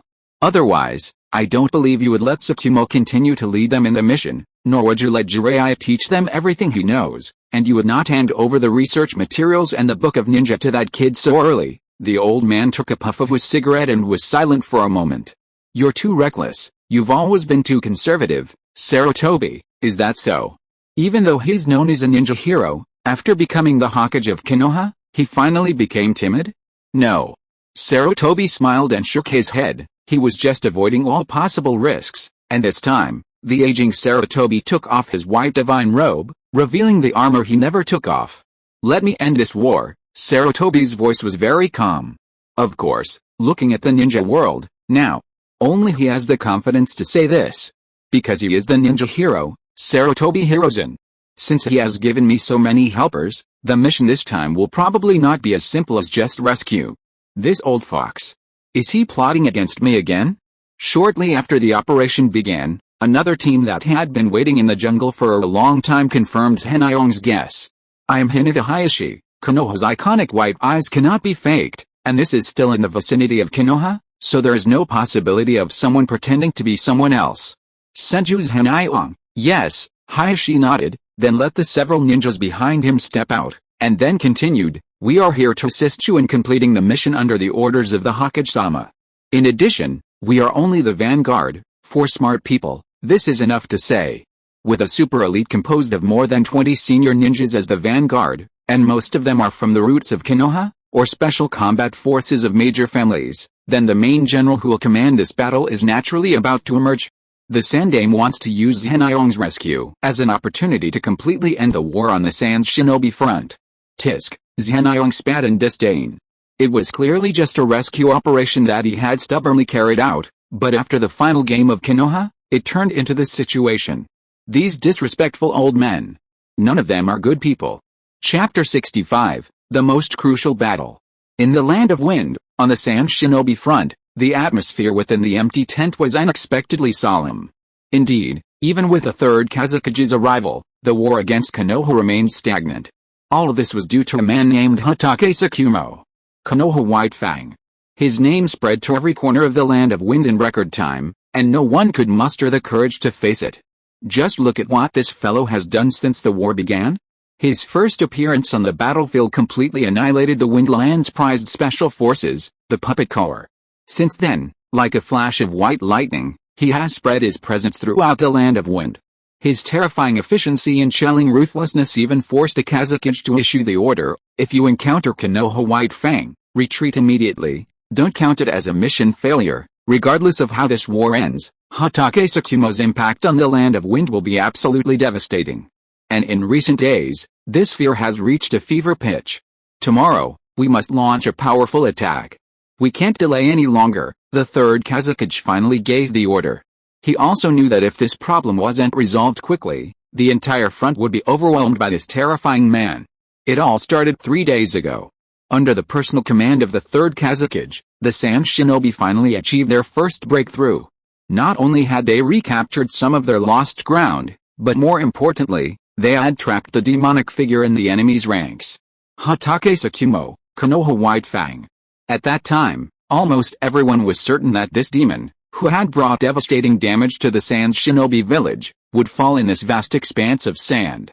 Alice, they were wrong. How wrong they were. The Shadow Guard, led by the Third Kazekage himself, engaged White Fang in a bitter battle within the Land of Wind, on the Sans Shinobi's home turf. In just one day, although White Fang was reduced to fewer than 5 men, the Sans Shinobi had also lost the lives of over a dozen Jonin, right under the Kazekage's nose. Similar battles continued for 2 more days. During these 3 days, reports of Sans Shinobi deaths came in almost every moment. The man with a short sword seemed like a true god of death sent by heaven. Even if he was alone, he would be the enemy of the entire Sans Shinobi. If this continued, even without Konoha's massive attack, the Sans Shinobi would soon collapse in fear. So, Fangin can no longer wait. Tomorrow, no matter what the cost, that guy must be killed. Thinking about whose dividing line, take a break. At this moment, White Fang, who was feared by the Sans ninja, was crouching on the back of a sand dune, carefully surveying the surrounding situation, and there were only 3 companions left by his side. No, let me take the duty, little son smiled kindly. Although he was also very tired, he knew very well that Teacher Tsukumo had hardly rested for a minute in the past 3 days. White Fang didn't reply, but still maintained a vigilant posture. Minato had long been accustomed to this. Hatake Tsukumo, this legendary man was just like that, always stern and cold, never smiling. And compared to them, the other guy's condition was much worse. Bear with it, Eagle raised his brows and used a bandage to give his teammate's wound a simple treatment. The wound was in his lower abdomen, and it was a cut directly made by a kunai, but with this level of treatment, all Eagle could do now was to help him stop the bleeding, but in the final analysis, this was just a useless effort. She knew very well that in this state, the patient would not be able to avoid the next wave of attacks from the Sans ninja. This guy would die. Of course, if there was no rescue, they would die sooner or later. Just like that idiot. Thinking of this, Eagle suddenly felt relieved for some reason. She had stopped disguising herself as a man a long time ago, but after learning of the death of Minato, she had always had that cold look. Someone once opened the door to the girl's heart, but the war once again burned the relationship between the boy and the girl, just like her mother and her father. Death, in an overly harsh way, made the girl's life lose its color too early, and because of this, she became more determined, stronger, and unafraid of death. This time, the only time, Eagle smiled silently. You wait for me. Highly recommended to friends. Chapter 66, Rescue. The route from Konoha to the front lines in the Land of Wind was a familiar one for Shinryu. Back then, when the war had just begun, Shinryu had fought fiercely with Tsukumo's squad. Back then, the battlefront had already reached Konoha's current base, meaning, the battlefront had advanced further into the Land of Wind. To be more specific, this battle would likely take place directly in the desert. Was that why the Jonin promotion test was held in Sandhill? The terrain's disadvantages could be more devastating than one might imagine. Having served long missions in the Land of Rain, Shinryu knew this all too well. Back then, those less powerful rain ninjas took advantage of the constant rain. So, surely the Land of Wind would have their own unique techniques for fighting in the sand. But that didn't matter. No matter how unique the tactics, Shinryu had his reasons for going. If he thought that way, no matter what danger he faced, he would have to endure it. However, Shinryu subconsciously glanced at the ninja who had followed him here. That's right, for the time being, he was the military commander of this mighty team. In other words, their lives and their futures were in his hands. This was probably the first time Shinryu had taken on such a responsibility, apart from the mission behind enemy lines with Minato and the others. Sorry, everyone. Even if he had a heart of stone, Shinryu knew that his actions were essentially a huge gamble with their lives. Everyone. Speed up. Yes, it would normally take at least 3 days to reach the Land of Wind from Konoha, but with Shinryu's constant urging, everyone arrived in less than 2 days. In other words, about 2.5 days had passed since Tsukumo and his men were surrounded. Under the radiant starlight, Shinryu finally arrived at the frontline camp. I am Shinryu Senju, the Jounin of Konoha. The troops had just arrived, and most were still resting, but Shinryu, as the commander, rushed into the frontline operations meeting without hesitation. You bastard, who let that brat in here? What a jerk. Those present were undoubtedly Konoha's elite, at least Jounin level, and the middle-aged man at the head seat, no matter how you looked at him, he felt very familiar. Was he from the Nara clan? Regardless, Shinryu hadn't come all this way just to listen to these noisy people messing around. Wood release, Sword Mountain Forest. Now, Shinryu has already mastered wood release like a rocket, and this time, he did not let the ninjutsu cover such a large area like when he fought against Fugaku. This time, Shinryu's technique reflected his excellent control ability. The sharp wooden spikes appeared almost out of thin air, and then, like small prisons, trapped all the ninjas who spoke in place. I am Konoha's Jounin, Senju Shinryu. Shinryu spoke again, but this time there was obvious anger in his voice. I have been ordered to reinforce the Hatake Tsukumo team that is surrounded on the front line. I am the frontline staff officer, Nara Shikaku. The middle-aged man who had been sitting in the first seat finally spoke. Compared to his companions trapped in the Sword Mountain, he had a calmness that surpassed others. The situation is urgent, so I'll ask you directly, how many people did you bring? 24 Jounin, 4 Chunin, including me. There are 29 people in total. Upon hearing this for the first time, even Shikaku, who has always been mature and steady, suddenly widened his eyes, and there were 2 reasons for his surprise. First, there were over 20 Jounin, and there were more than 20 of them, more than half the number of Jounin on the front lines. Second, Lu Ming had to carefully examine the young man in front of him. With a single move, he subdued almost all the Jounin in the tent. While it looked like a sneak attack, judging by the posture, it was undoubtedly wood release. Oh, so, he also said his last name was Senju. Okay, then I'll be frank. Lu Ming nodded and finally began to narrate his intelligence. It's been almost 3 days since Tsukumo and his team were surrounded, and since early this morning, the Sand Ninja's offensive has suddenly intensified. Intensified? Shinryu's brows also furrowed. Although he had heard that the Sand Ninja had recently shown signs of a counterattack, would they rashly increase their offensive when their rear was still unstable? No, this is obviously impossible, so the only explanation is. That's right, Lu Ming nodded. Looking at Shinryu's expression, He knew that the other party had understood what he meant. I'm afraid they have completed the complete encirclement of Tsukumo. During this period, they will have a decisive battle. Thank you. Without giving Lu Ming a chance to say anything else, Zhenaiwang, who had already realized that he needed intelligence, immediately turned around and left. Of course, the sword mountain he had just set up also withered at the same time. Zhenaiwang lifted a corner of the tent. Before leaving, he gave Lu Ming a few final instructions. We are just a vanguard, and the main force is behind. I think Lord Lu Ming should understand what I mean. In addition, the most important point, with his head tilted, most people in the tent could only see one of his eyes, an eye full of murderous intent. I have my own action plan, I hope you don't interfere. Minato, Eagle, Teacher Tsukumo. This time, it's my turn to rescue you. Chapter 67, Have you urinated? Information isolation.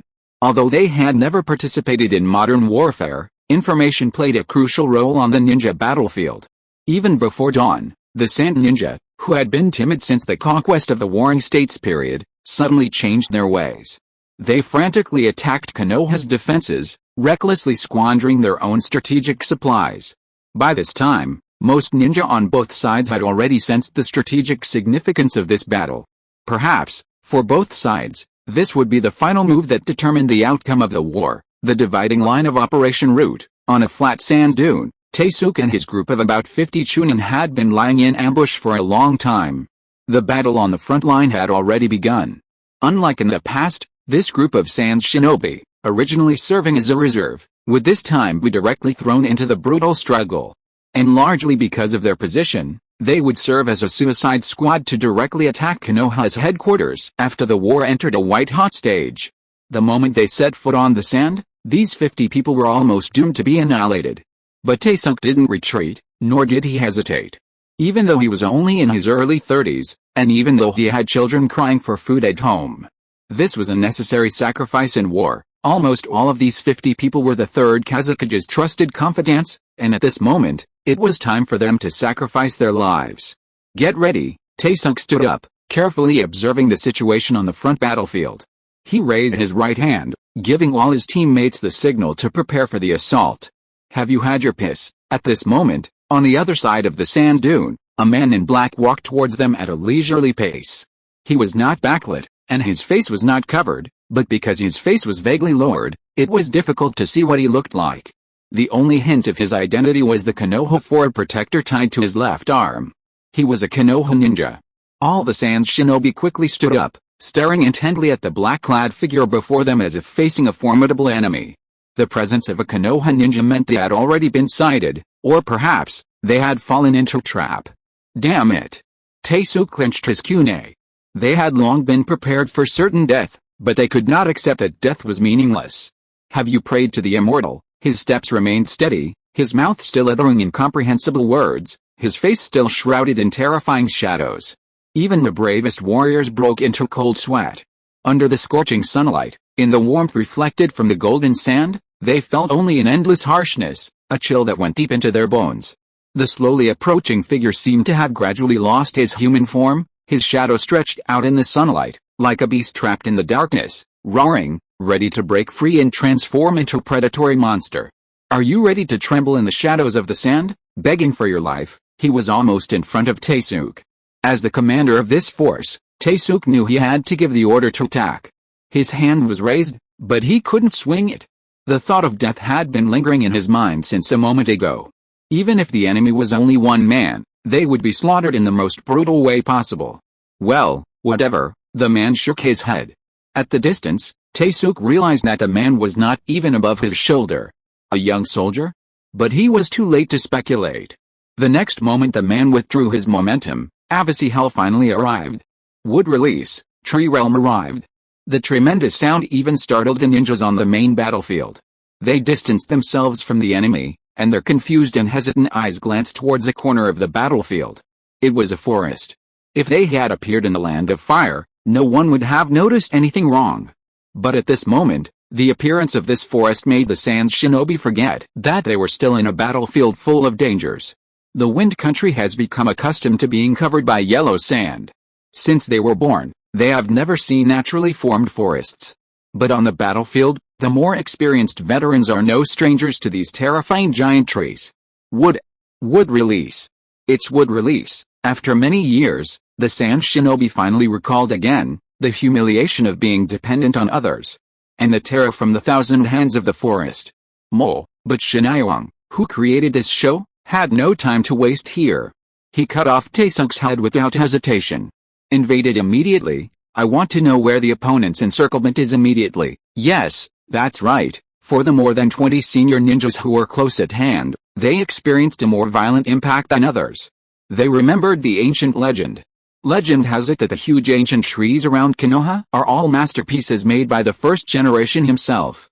In that ancient era, just because of the existence of these giant trees, no ninja village dared to step into Konoha's sphere of influence. Now, they believe it.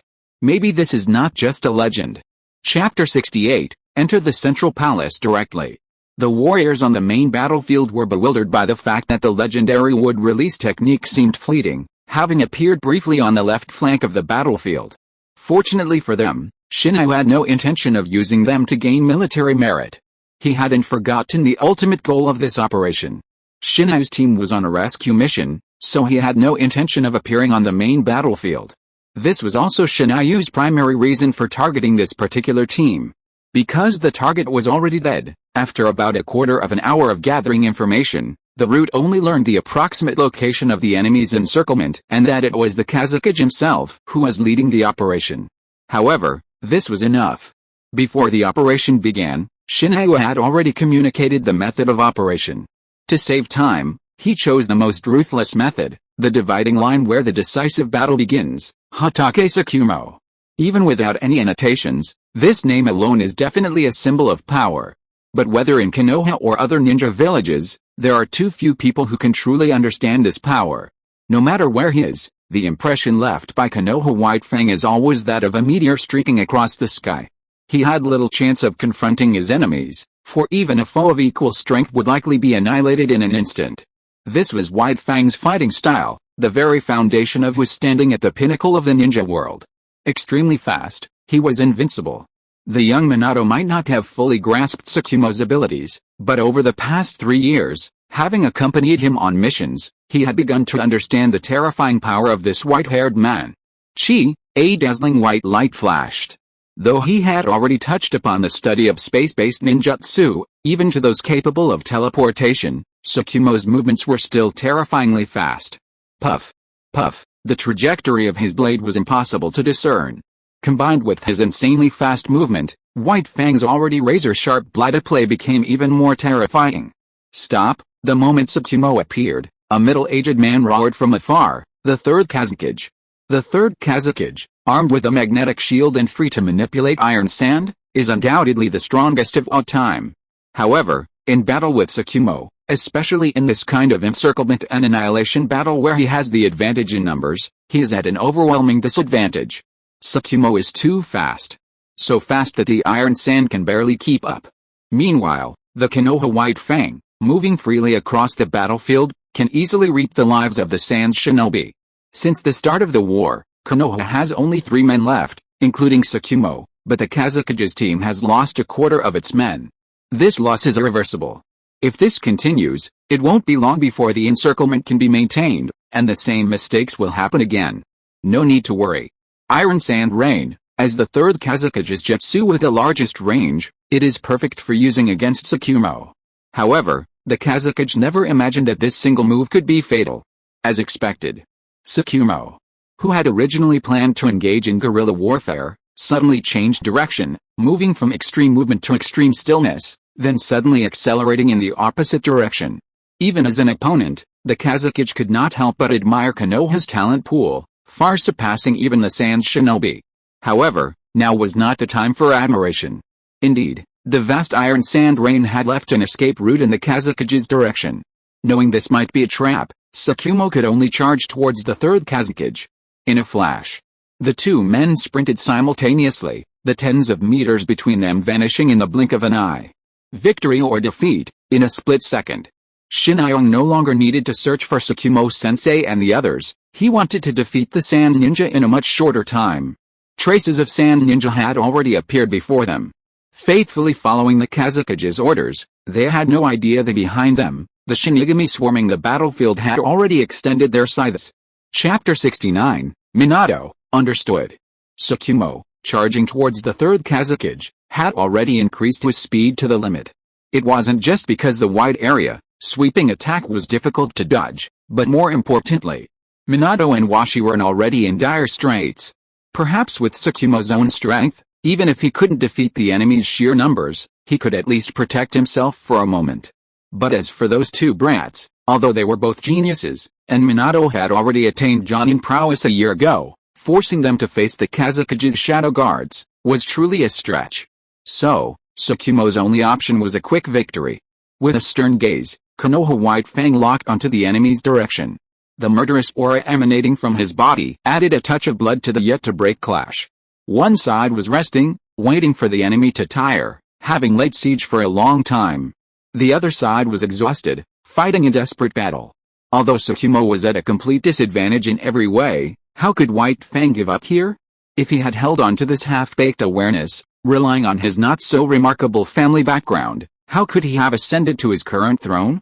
That's right, in the dictionary of the Hokage family, there is no word give up. Kill. The already extremely sharp blade light turned into silver-white lightning in an instant, forcing it towards the throat of the Kazukage with unstoppable force, one blow to kill. This is Hokage Tsukumo's fighting style. Ding, the most deadly blade, the most terrifying lightning, but in a moment, in the blink of an eye, stopped in front of the throat of the third Kazukage, leaving only a faint red mark. It was dodged. Since the beginning of the war, this is the first time that Tsukumo's fatal blow has missed. However, the strong combat awareness prevented Tsukumo's actions from being affected in the slightest. If the blow misses, escape thousands of miles away. It looked as if the dazzling white light was about to flash across the sand once more. However, this time, things weren't going so smoothly. Still want to leave, just like Gaara's control of the sand? The closer the Sandame's iron sand was to his body, the more precisely he could control it. At the very moment Tsukumo charged forward, the third Kazukage finally unleashed his hidden backup plan. A thin layer of iron sand coated his throat, and in turn, Tsukumo's short sword was greatly affected, deviating from its original direction. But that wasn't the end. Then, as the two sides closed the distance, in that brief moment, it was obviously unrealistic to force the fine iron sand into lethal form to attack White Fang.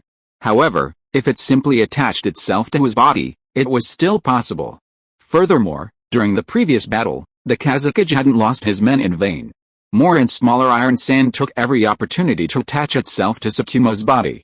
Come back, these iron sands, so small in quantity that they could hardly be used as a means of attack, now became the most powerful weapon.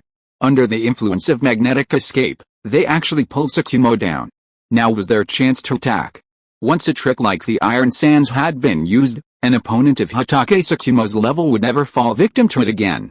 To maximize the effectiveness of this attack, the Kazukage exerted all his might, mobilizing his chakra. Iron spikes, from approximately 16 different directions, the terrifying iron sands, already condensed into giant spikes, waited in midair for a long time before almost simultaneously launching towards Tsukumo. This was a decisive blow. The gate of light opened. The chakra originally attached to Tsukumo suddenly surged, and almost at the same time, the massive iron spikes finally struck their target. Boom, the terrifying smoke and dust dissipated. The third Kazukage remained standing, showing no sign of nervousness as he opened the sixth gate of the 8 gates for Tsukumo. No, if he had used this move earlier, the outcome of this battle would have been uncertain. But judging by the current situation, his right hand, once tightly gripping the dagger, now drooped limply at his side, while the dagger, still as sharp as ever, was now held in his left hand. Tsukumo's body was covered in wounds, and even the massive bloody hole on his right shoulder seemed to have pierced through him. Konoha's White Fang was already formidable enough. If he opened the 8 gates again, the third Kazukage would probably only be able to temporarily avoid his attack. But this time was different. The godlike White Fang was already injured, already teetering on the brink of collapse. So, how much chakra do you have left? The besieging ninjas paused as the third Kazukage advanced towards White Fang. Tsukumo-sensei, White Fang didn't answer. He simply raised the short sword in his left hand to shield his chest. His gaze remained sharp. Oh? So, It seems there's no need to persuade them to surrender. The Kazakage shook his head, as if expressing regret, but anyone could see the smug glint in his eye. He knew it would be extremely difficult for the Sans Shinobi to win this war, but that didn't matter anymore. He would at least make Konoha pay a heavy price. Despicable villain, standing with his back to Minato, Wacky never glanced in his direction, his crimson Sharingan fixed on every opponent present. Ahoho, a ninja has no right to say despicable. That's the truth. The third Kazakage still smiled, but his eyes were filled with murderous intent. He raised his hand, and the terrifying iron sand condensed once more. With a wave, the terrifying sound of breaking wind seemed to bring a bloody end to the ninjas of Konoha. Wood release, Iron Mountain. Solid, lush trees rose from the ground. In a short period of time, the Sans Shinobi witnessed a tree's growth. It was a sight they had never seen before. Of all the people present, only the third Kazakage himself. He subconsciously took a step back, for as the Kage of the village, he was all too familiar with this unique ninjutsu. In that instant, fear took hold of him. Ninjas don't have time for wine.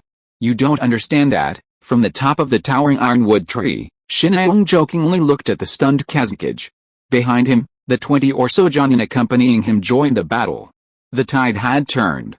Minato, Shin'Aung crouched down, his hands once again pressing against the giant tree beneath his feet. Understood, without a trace of hesitation, the moment Shin'Aung called out, the young man named Namikaze Minato stood behind him. At that moment, everyone seemed to see the intersection of this era. Just like Hashirama Senju and Uchiha Madara several years ago. P.S. Should I write another chapter today? Chapter 70, 2-1. He bit his tongue. The third Kazakage forced himself to calm down. How could this brat be Hashirama Senju? Yes, it seems the recent intel about Konoha possessing a wood-released ninja was correct. He raised his head and glared fiercely in the direction of Madhyao. It was because of this brat that his plan had finally failed. As a Kage, his eyesight was impeccable. There weren't many people who had just joined the battle group, only about 20 or so, but each one was exceptionally skilled. Without a doubt, they were all Jonin from Konoha. Normally, armed with iron sand, he wouldn't have been completely hopeless against over 20 Jonin head-on, especially with more than half the shadow guards at his side. However, the recent inflict on Konoha's White Fang hadn't been as easy as he'd imagined. He'd deliberately spoken to dampen Tsukumo and the others' momentum, not out of necessity. In fact, the chakra he'd consumed in that moment had far exceeded his expectations. Whether defending White Fang's dagger or attacking to drag him back, he'd given it his all. By now, his chakra was running low. Judging from the current situation, White Fang should still be protected by the wood release wall, but the previous blow had already given the Kazakage a rough idea of the wood's strength. This wasn't a barrier that could be breached quickly, and if he expended so much energy on it at this point, the wood release user wouldn't let him down. Retreat? No, if that were the case, the frontline troops would inevitably be routed. Without this main force, the Sans Shinobi would even lose their bargaining chips with Konoha. So they couldn't do that. Then, his eyes fixed on Shin'Aung.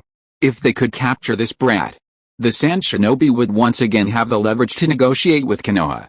He was certain the enemy was waiting for him to withdraw, and this was his perfect opportunity for a surprise attack. The iron sand was already gathering under his control, and soon, the Kazakage would be able to launch a swift and powerful attack. But, he didn't have that chance. Minato, understood, in the previous battle, Minato hadn't used his full strength. He hadn't yet perfected the Flying Thunder God technique. Compared to the elusive Fourth Hokage in the future, he was still too immature. Although he had obtained the Nidame's research notes before, from the current situation, he can only capture 3 special coordinates at most at the same time. In other words, within a period of time, he can only jump between 3 coordinates. If he wants to jump to other targets, he must rear a cord. Of course, if he uses it forcibly. According to the Nidame's research, it was really lucky that his body was not torn into pieces by using it recklessly like before. It was precisely because of this shortcoming that he had not intended to use Flying Thunder God even at the most dangerous moment. But now it is different. Since a long time ago, Shin'Aung and Minato have been fighting together. They are very familiar with the 2-on-1 combat method. And the improvement brought by the cooperation of the two is not just as simple as 1 + 1. Kyune broke through the air. The Kyune Minato was using this time wasn't just any standard Kyune, It was a uniquely designed one. Unlike ordinary kunai, it didn't possess any special destructive power, but Minato had meticulously carved his own mark on its surface. Chi. Chi. A series of air-piercing sounds echoed. That was indeed the unique throwing technique Minato had cultivated since childhood. In 2 waves, he unleashed 3 unique kunai in a flash. Using kunai at range when I knew I had magnetic escape? Don't underestimate me, brat. Without making any evasive moves, the Kazekage simply waved his right hand, deflecting the 3 kunai launched at him. Now, Flying Thunder God Jutsu. The first kunai was no more than 2 meters away, but in the blink of an eye, before the Kazekage's stunned gaze, Minato suddenly appeared before him. Rasengan. In the palm of his right hand, the blue light began to gather, and the wind ball with deadly sharpness was pushed straight towards the Kazekage. Damn it! Does this kid actually have the ability to use space ninjutsu? He is so young, but it would be naive to think that he can succeed like this.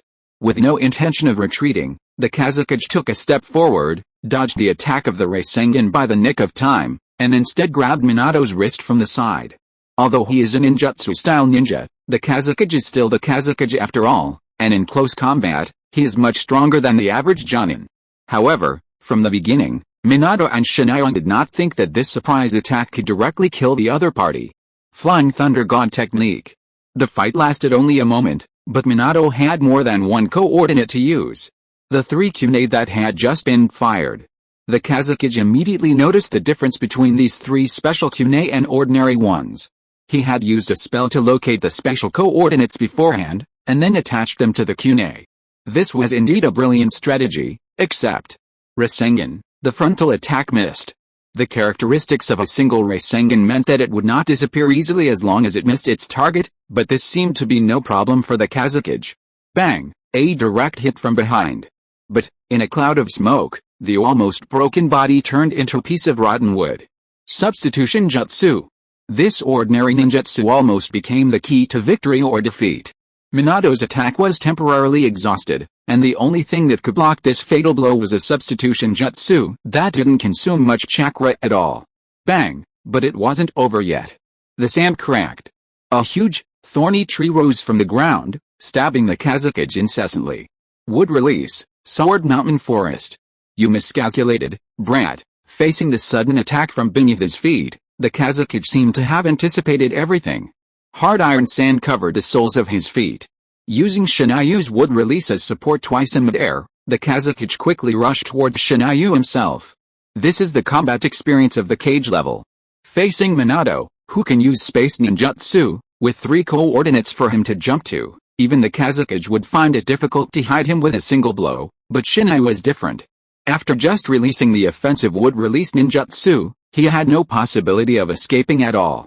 And from the very beginning, his target was only Shinayu. This round, I win.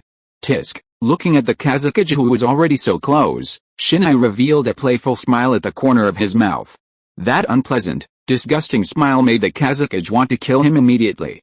But he still only managed a flat, horizontal cut, striking Shinayu in the back of the neck. He couldn't kill him, because this brat was an important political bargaining chip. But, you seem to be celebrating too soon. Buzz, that was the all-too-familiar slicing sound of the Kazekage. Just now, the brat who used the space ninjutsu had used the same move to defeat his double. Could it be? He turned his head in surprise, and almost at the same time, Minato's Rasengan had kissed his back. Bang! Dust billowed. The 3rd Kazekage, who had been commanding the entire battle since the beginning, finally suffered direct damage from the enemy for the first time. Cough cough, puff. A mouthful of hot blood spurted from his mouth. Although he had been flung far away and immediately covered the impact area with iron sand, Minato's destructive ninjutsu still caused considerable damage to his body. Although it wasn't fatal, and he still had the ability to fight for his life, there was no need anymore. The continuous heavy losses had made it impossible for them to win this sniper battle. Lord Kazekage, the 3rd Hokage, waved his hand, stopping his companions from coming to support him. His voice was low and terrifying. Let's go. Watching the gradually retreating Sans shinobi, Shinayu certainly wouldn't order them to continue their pursuit. Instead, Minato, with a bright smile, excitedly walked up to him and punched Shinayu in the chest. I knew you wouldn't die so soon, Well, I've been through a lot of hardships, Shinayong shrugged helplessly. Until this moment, he could finally feel at ease. But, you've made a lot of progress. He raised his right fist, and Minato cooperated by lightly touching his right fist with Shinayong's. Happy cooperation, Ahoha. After not seeing each other for many years, the cooperation between the two was not unfamiliar. Just like just now, the 3 kunai that Minato threw out at the first time were not all genuine. 2 of them were special kunai with real space coordinates engraved on them, and the remaining one was a replica he made using the Shuriken Shadow clone. That's right, the last kunai was in Shinayong's hand from the beginning, and facing the third Hokage who was rushing towards him as he had expected. Minato seized the opportunity and immediately jumped to the kunai that Shinayong placed in front of him through wood release. During this process, they didn't even have any eye contact, but both parties gave each other complete and unconditional trust. If you are listening to this novel on a channel other than Fanfic World, it means it was downloaded and re-uploaded without effort. We warmly invite you to visit our channel, Fanfic World. There you will find the original version of this story and many other novels of various genres. We look forward to seeing you dive into a world of incredible novels. Chapter 71, Stay away from him from now on. The Kazekage has completely evacuated, and at least within the Byakugan's detection range, there's no trace of any Sans shinobi. Shinai and the others are still deep in the heart of the Sans shinobi, but they're completely unaware of the danger they were in. The reason is simple: on the front lines, a ninja has finally stepped onto the battlefield for the first time since the war began. Ninja Dr. Sarutobi Hirozen, the ninja hero Sarutobi Hirozen, the strongest Hokage Sarutobi Hirozen, the man who will never fail despite standing on Earth. There are too many titles to count for this man, but the moment he steps onto the battlefield, people finally feel the weight of those titles. People are finally beginning to understand why this aging man is called the strongest in the ninja world. Mastering all 3 types of mainstream ninjutsu, his earth escape technique even reaching the level of a bloodline limit. He can independently unleash 3 series combined ninjutsu, fight independently, and summon beasts of exceptional power. Before this man named Sarutobi actually appeared here, the Sans shinobi, who had suffered so much from Tsukumo's abuse, even believed that Konoha White Fang had surpassed the Third Hokage. But now, all these speculations were shattered by harsh reality. The moment he appeared before the Sans shinobi, he brought with him a destructive force like a natural disaster. Completely unstoppable. The solid fortifications that had previously withstood several rounds of Konoha ninja attacks were nothing but paper barriers in front of him. He simply waved his hand lightly, and everything was wiped out. Yes, in this battle, the Konoha ninjas on the front line won an overwhelming victory. This was a battle of annihilation. When the third Hokage, who had finally managed to escape back to the village, received this news, he could only shake his head helplessly. He had known for a long time that he would never be a match for that old man Sarutobi, but he still hadn't expected the gap between the 2 sides to be so huge. Konoha. Tisk, Tsukumo-sensei, you're seriously injured this time. Perhaps sensing the end of the war, Shinai's tone returned to the mischievous tone of his youth. After all, Konoha White Fang's reputation wasn't just in the Sand Village, but even within Konoha itself. Lately, he's even threatened to surpass the Sandame's 3 disciples. Never mind a serious injury. Konoha White Fang has never failed a mission. Well, if they had to wait until they returned to the village to handle this, Tsukumo's arm would likely have sustained a serious injury. But with Shinai right beside them, that wouldn't be a problem. Wood release doesn't just absorb life energy it touches. With Shinai's masterful control, he can even heal injuries while conscious. This kind of healing is unlike typical medical ninjutsu. This is also the reason why the Shudame has infinite endurance. General medical ninjutsu is nothing more than performing surgical treatment like a scalpel, and then stimulating the body's self-repair function through the control of chakra, but the so-called life energy is more like a kind of regeneration. The power to reshape flesh and blood is directly injected from the outside world. Therefore, in the world of ninja, basically as long as he is still holding on to a breath, Xianyong can save him now, and since knowing this, Xianyong has become more curious about Uchiha Madara's ability. Yes, as a time traveler, he has seen Madara's attack, but with just such an attack, how could he cause fatal trauma to the Shudame who has no fatal points? Speaking of Sharingan, Xianyong's gaze subconsciously drifted to Eagle, who was sitting on the side to rest. Most of the people here are from the Hokage lineage, or they are simply Anbu. As an Uchiha, it is indeed difficult for her to talk to others. But speaking of it, Xianyang's gaze moved further down. Well, there are no serious injuries, most of them are just some superficial injuries. Well, his gaze continued to move down. It seems. It's getting bigger again? Hiss. Shinyu, sorry, ahem. So I still shouldn't have any evil thoughts? I just had a thought and almost caused trouble for Hatake Tsukumo, who was still recovering. But anyway, it's been so long since we last met, I should go up and chat, right? It's just that I seemed to say something rather rude last time. No matter how thick-skinned I am, I still feel a little embarrassed. Ahem.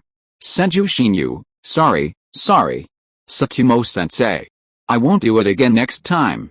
Shinyu. You bastard, sorry. After a long time of this, White Fang's injuries finally stabilized. Ahem, although there were a few flare-ups along the way, thanks to Shinyu's superb medical skills, the condition was stabilized. Now, rubbing his hands, Shinyu tiptoed towards the eagle. Don't think he doesn't know. Even though she hasn't glanced at me since a while ago, she's actually been keeping an eye on me. Hey, easy, aha. It's you, after all. Cold-blooded. Just then, a female voice suddenly joined the discussion, heartless. Oh my god. Why didn't you recognize me earlier? Why did you come over to say hello now? You're really trying to screw me over. Shinayong really wanted to yell, this is my fiancé, even if you want to flirt, can you please find a more appropriate occasion, ahem. As expected, as soon as the words fell from his mouth, Easy's expression immediately turned cloudy. Damn it. Shinayong raised his hands and shook them desperately in the air, trying to explain something, but found that he actually had nothing to say. This guy is just a shitty teammate of mine. Hey. Why are you making a fuss here instead of taking a break? Just then, Minato hooked his arm around his shoulder with a familiar look. Huh, brother, you came at the perfect time. Shinyu secretly wiped away the sweat from his forehead and gave Minato a thumbs up. Good buddy, forever. Minato's smile remained sunny, but only Shinyu could understand the subtext behind it. It's just a small matter, I'll do it for you. Just then, a delicate hand roughly grabbed Shinyu's collar and pulled him out. Easy, let me explain. Easy said nothing, simply dragging Shinyu away. And Shinyu, who had just been on the battlefield with a V587 killing everyone, was dragged out like a dead dog. I don't care what you've been doing out there for the past 3 years, Easy's voice was as cold as it was 3 years ago.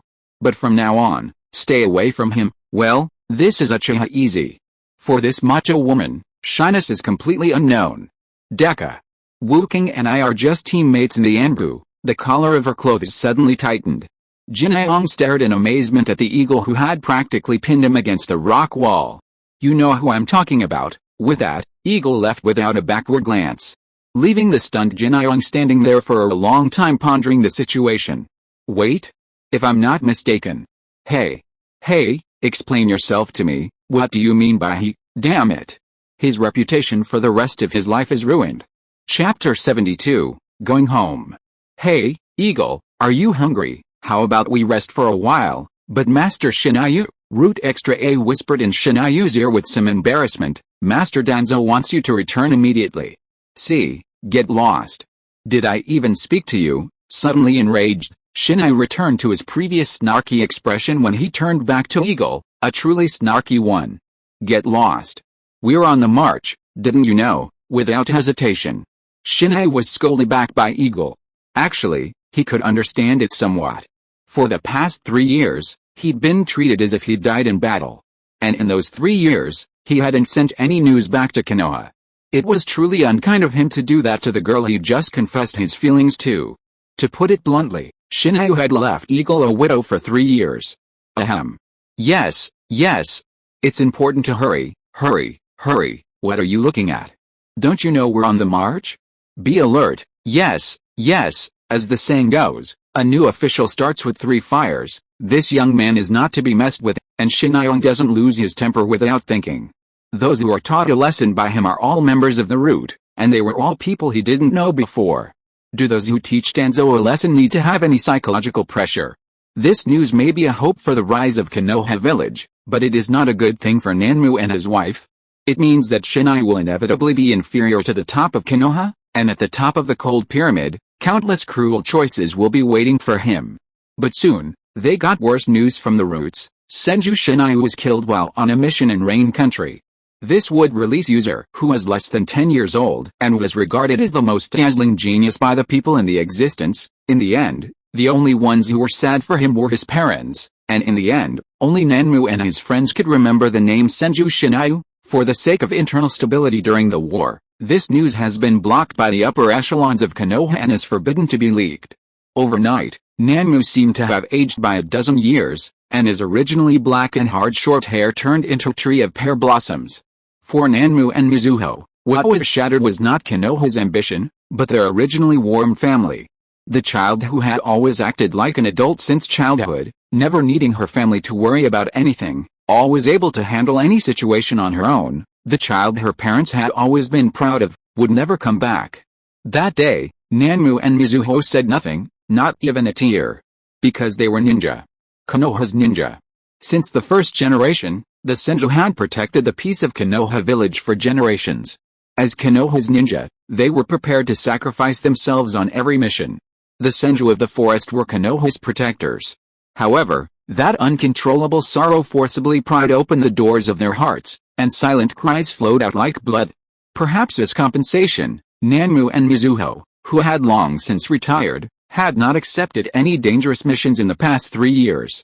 With the war still ongoing, not only would retired ninja, but even those who had retreated to the mountains would be forced to be sent to the front lines by the country and the village.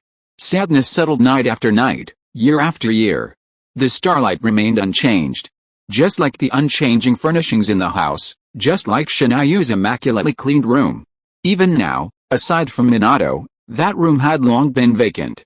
Perhaps the heavens had heard Mizuho's nightly prayers. That day, the teacup in Naruto's hand clattered to the ground, spilling scalding tea onto his trousers, but he remained unresponsive.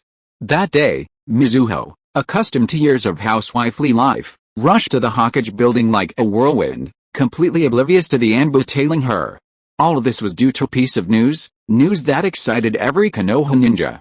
Konoha's Jonin, Senju Shinai, led a team to rescue Hatake Sakuma's squad on the Wind Country front, repelling the Third Hokage and securing Konoha's victory on the Wind Country front. The Sand Shinobi had been defeated, and the Earth Country front, already gaining an advantage, seemed poised to see its end soon. The residents of Konoha seemed to have foreseen the day when the Second Shinobi World War would end. The Land of Fire. Konohagakure. After World War I, they once again demonstrated their astonishing strength, becoming the sole victor of World War II. No, none of this news mattered to Mizuho and Naruto. Shinai was back. Their son, long thought dead, his name uncarved on the monument to the heroes, had finally returned. Chapter 73, You Can't Escape. Well, Hokage-sama, we'll take our leave. Returning to the Hokage building, Shinai and Minato immediately took their leave. There was no other way. If they followed him back to the Hokage's office, as the military commander for this mission behind enemy lines, Shinai would undoubtedly have to give another grand mission report. Well, while for most people, a victory would be a prime opportunity to show off and take credit, Shinai had no such interest. Even if he simply gave him the position of Hokage, it wouldn't significantly help him achieve his goals. Shinai yearned for overwhelming individual strength more than power, like Uchiha Madara. No army, no cover, he alone could hold the whole place. Damn it.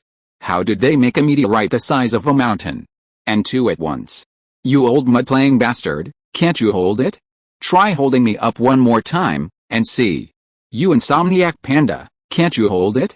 Hold me up one more time, and see. So, instead of trying to win over a bunch of idiots, it's better to focus on improving your own strength. Of course, creating favorable conditions for your friends and improving their strength is also a good idea. Having a group of friends backing you up in crucial moments. I mean, supporting you, that's pretty awesome too.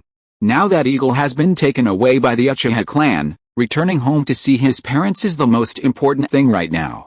Although he never said it, for Shinai, the first warmth he felt after entering this world came from these parents, who had grown from strangers to familiar, and then gradually became family. Admittedly, For Shinayu, who had a complete worldview from a young age, the concept of parents was actually quite vague. For a long time, Shinayu viewed this young couple as just aunties and caregivers. But as they spent more time together, this kind-hearted couple gradually won Shinayu's heart. They became a true family, not just a simple blood-type inheritance. From then on, Shinayu had a father who was honest and reliable, yet a close friend, and a mother who was gentle and beautiful, yet had a childlike nature. To Shinayu, they were treasures that he absolutely could not afford to lose.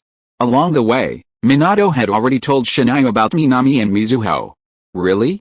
Having lost their only son, they must have had a very hard time. Shinayu was momentarily distracted by this thought. The Sandaime was about to say something, but suddenly glanced behind Shinayu, thought for a moment, nodded, and turned away. Puff, a muffled sound. A strange warmth pressed against Shinayu's back, that power that could instantly relax everyone, it was so familiar. Hey, Mizuho. A moment's silence followed. Shinayu, now much older, was almost as tall as the woman he called Mom, just as he had done when they were younger. He reached out to her shoulder and gently wiped away her tears. If you keep crying, you won't be pretty anymore, and you'll get more wrinkles. If you turn into an old woman, Dad will run off with some young girl. How? With a laugh mingled with sobs, Mizuho gently pinched Shinayu's cheek, just like when they were little. Anything like that would make the kid fall to his knees and beg for mercy, like a fool.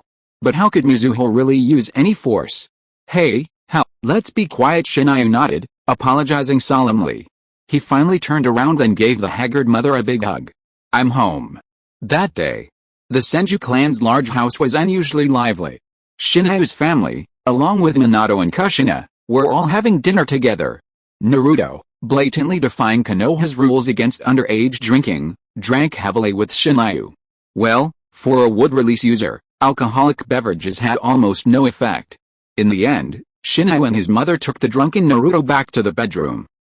As for Minato, Kushina had also blatantly drunk a few drinks, but since she wasn't good with alcohol, she quickly became a drunken mess, leaving Minato to take care of her.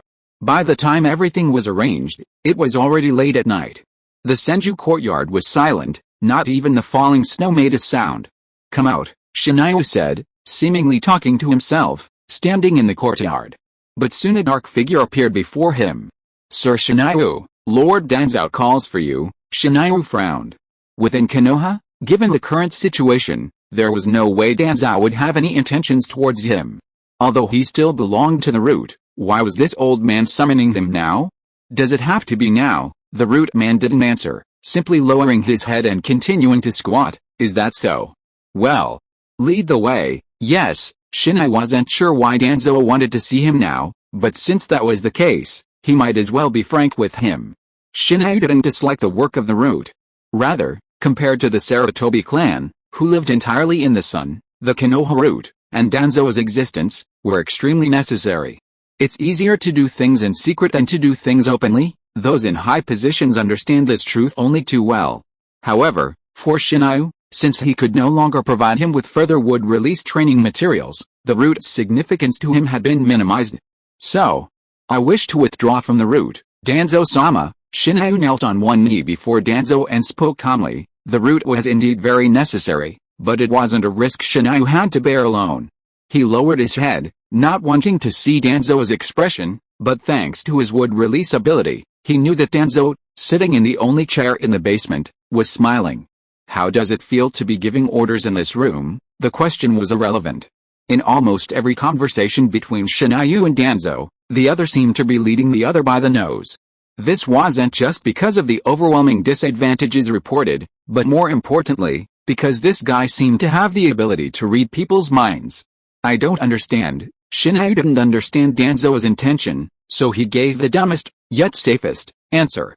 You want to escape because you're afraid of getting into trouble with the root, he continued, his tone never changing. Okay, I agree with your decision. But in the meantime, I'll keep the position of root captain for you, Captain? This wasn't some insignificant position. In the root, those who could reach this position were either Danzo's trusted confidants or simply his puppets. Root captains. They had functions similar to the Imperial Guards. With enough evidence, they could even purge Konoha's inner circle, execute first, report later. This is why, in Konoha, People always turn pale when talking about Naruto. Shinayong stood up and bowed deeply. I am very grateful to Danzo-sama for his training. But I cannot accept this position, although it sounds tempting. Not everyone can wield this imperial sword. The sword is too sharp and will not only hurt others, but also yourself. After saying this, Shinayong immediately turned and left. Before he left the basement, Danzo's unhurried voice was heard again. You can't escape. Chapter 74, Damn it. After rejecting after rejecting the position of leader of the core division, the war unfolded as expected. Upon learning that Konoha had completely defeated the Sand Ninja, the Iwagakure immediately submitted a peace treaty to the Fire Nation. Indeed, dealing with their old rivals, the Kumagakure, while also contending with the might of Konoha. The two Hokages clearly didn't have such grand ambitions. Compared to the Sandame Hokage, he even faced off directly with the second Hokage as Hokage. No one knew Konoha's formidable power better than him. As a witness to Hashirama Senju dividing the tailed beasts and Uchiha Madara's conquests of the nations, Konoha's might was deeply etched in his mind. Therefore, he would never make such a reckless move, to simultaneously antagonize both Konoha and the Kumagakure. Consequently, the war entered its final stages. While the Iwagakure and Konoha negotiated peace, their battle with the Kumagakure was nearing its end. As usual, the two nations, locked in a long-standing conflict, remained evenly divided. But all this no longer mattered to Konoha. The cunning Hanzo had long sensed Konoha's impending victory. During the clash between the Land of Rain and the Sannin, Hanzo not only showed respect to the Sandame, sparing his three beloved disciples, but even offering them both fame and a future. Thus, the Sannin of Konoha were born. Tsunade and Orochimaru had returned to Konoha village, while Jiraiya remained in the Land of Rain. He encountered three war orphans and, as a gesture of reconciliation, decided to stay and care for them. Meanwhile, Shinayong began preparing for his next move. Having traveled through time, he knew all too well that this time, peace would be short-lived. It wouldn't be long before the major powers regained their strength, and the contradictions between population, military industry, and economic development would resurface. Under such circumstances, the nations, left with nowhere to share the burden, would inevitably turn to war once again. There was no other way. In an era where individual power was so strong that it could easily disregard laws and institutions, resolving this crisis through economic means was impossible. Therefore, all nations engaged in a frenzied arms race in peacetime, and the successive development of military industry led to the next war. It could be said that if the system could not be changed, even if the ninjas' productivity increased exponentially, it would only accelerate the outbreak of war. Shinayong's plan was certainly not to implement reforms to save the world. From the outset, his plan was clear: to survive, and to ensure the survival of those he cared about. This was his most selfish, yet most realistic, ideal. No. Shinayong gave a nervous laugh, suddenly remembering the classic line from the manga Nakajima, Inoki, I don't like the word ideal. I have an ambition. Indeed, such a selfish and greedy idea couldn't really be described with such a noble word as ideal. Shinayong didn't take Danzo's final words of advice to heart, believing them to be just as unfounded worries. But in reality, about a month later, as Konoha gradually recovered from the war, the ensuing power struggle left Shinayong stunned. It all started with a piece of news about Washi. Compared to the precariousness of war, in times of peace, Shinayong seemed even more reluctant to meet Washi. The distance between the Uchiha clan and the Senju clan was far more formidable than the barrier between men and women. It could be said that meeting with the Senju clan without any need for it would be considered treason. Under such circumstances, the young lovers could only suffer the pain of longing for each other. But then, a piece of news reached Shinayong's sight through special channels. During the distribution of post-war interests within Konoha, the Uchiha clan requested to send personnel into Konoha's Anbu. This wasn't news at first, as the Uchiha clan had raised this proposal at nearly every meeting. The problem was that this time, due to Uchiha Washi's special status, the Hokage lineage was forced to relent. To put it more bluntly, this meant that Washi would likely enter the Anbu directly. Anbu, short for Assassination Tactics Special Forces, exists not only to help maintain order in Konoha, but more importantly to resolve problems that cannot be handled openly. In other words, it's a force entangled in many secrets. This is also the most troublesome part. Therefore, since long ago, The selection of Anbu has always been based on the Hokage's line of utmost loyalty to Konoha. Although there is no treaty prohibiting the Uchiha clan from joining the Anbu, starting with the second Hokage, this veto became an unwritten rule. After all, the Uchiha clan betrayed the first Hokage. But for the time travelers Hanayong, this seemingly insignificant adjustment represents a far greater problem. He hasn't forgotten what happened after the first Uchiha was sent to the Anbu. That double agent between Danzo and the Uchiha infinitely inflated the Uchiha clan's ambitions and directly contributed to their destruction. More importantly, this traitor ultimately did not receive a comforting end. That's right, Uchiha Itachi, a man whose life was full of tragedy. The fuse of all his sorrow was his selection to join the Konoha Anbu. And given Washi's lack of attachment to the Uchiha, the possibility of a repeat of this tragedy is simply too great. No. Konoha is far more powerful now than it was in the original novel, so even Washi himself may be thrown directly into the vortex of destruction after his use is over. If that situation really came to pass, Shinju's only option would be to lead the eagle and fight his way out of the encirclement. No, there had to be a better solution. If he could use the Senju to influence the Hokage faction. No, that wouldn't work. In the battle between Konoha and the Uchiha, joining the already powerful Hokage wouldn't solve the current predicament. But then again, doing the opposite wouldn't work either. Secretly aiding the Uchiha wouldn't even solve the problem of bringing down Konoha, and even if he could, what would become of Minato and his parents? It was an unsolvable proposition. Compared to the actual fighting on the battlefield, this invisible calamity seemed even more terrifying. Damn it. Is there no way out? You can't escape. So, is that so? Initially frustrated, Shinju silently stood up, his gaze fixed on the towering Hokage rock in the distance. The basement, the headquarters of the root, lay directly beneath that rock. Damn it, P.S. I was too engrossed in discussing this with my book friends in the group. It's too late. Chapter 75, The Only Way Out. In this secret war between the Uchiha and Konoha, no matter which side he chooses, the losses he incurs are unbearable. So is this truly an unsolvable choice? No, the answer has long been before him. You can't escape. Even with the ability to foresee the future, Shinju can only smile wryly.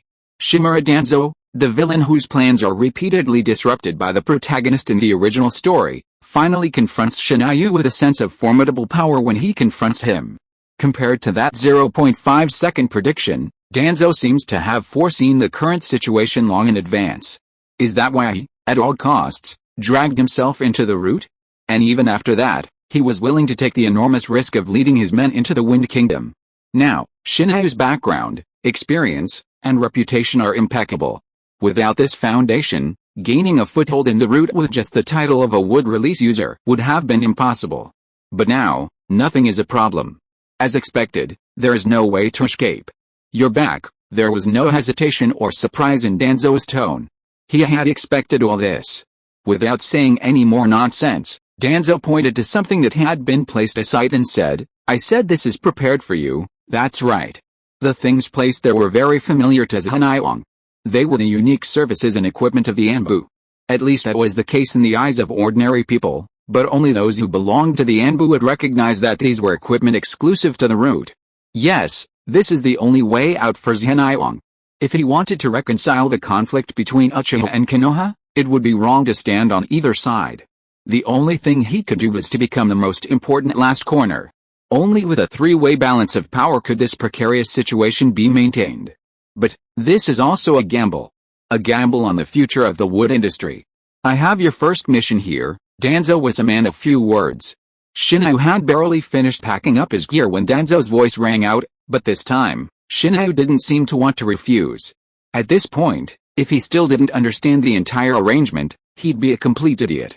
Your target is the Mist Village. I'll find the scroll on the way. They're already at the door, understood. How could a mere root squad leader possibly prevent the conflict between the Uchiha and Konoha? To do that, he could only do it from Danzo's current position. Only then could he become the third leg to counter the two major powers. He must also understand why Danzo would give him this opportunity to seize power. This was extremely annoying to Shinju, who always took his fate into his own hands, but now, he had no other choice, the dividing line of growth. I know you hate the Uchiha, and I don't want to say anything about your bloodline being Uchiha or anything like that. I just want you to understand, Kagami suddenly stopped talking, but the pressure in the courtyard suddenly increased. It was chakra suppression. It was a warning from an elder, almost cage level, to the younger generation. Ahem, a mouthful of hot blood caught in her throat, but Waki remained seated, unwavering in her actions. This stubborn girl had defied death since her mother's death. And after the appearance of the boy willing to die for her, she became even more fearless of life. That's right, pride is a good thing, but what you need to survive is patience. Kagami's voice was still flat, but the terrifying power had never subsided. The longer you endure, the happier you will live. Suppressing the discomfort in his body, Eagle smiled slightly. Did Uchiha Madara fail to pass this level back then? Haha. Eagle laughed dryly twice and stood up with difficulty. His thin figure gradually grew up at this moment. Thank you for your advice, great elder. This time, whether it was the tone or the etiquette, Eagle performed very well. So, she left the Uchiha base just like that. Like Shin'ai, Eagle also began her own growth. Grand Elder, have you decided on her? Sarutobi will only recognize this person. Just as Eagle left, another figure finally appeared beside Uchiha Kagami. But, even so, we can use the face writing technique. Kagami waved his hand. How can Orochimaru's technique be used against Sarutobi? Besides, he stood up and looked expectantly in the direction where Eagle left. This little girl is better than you think.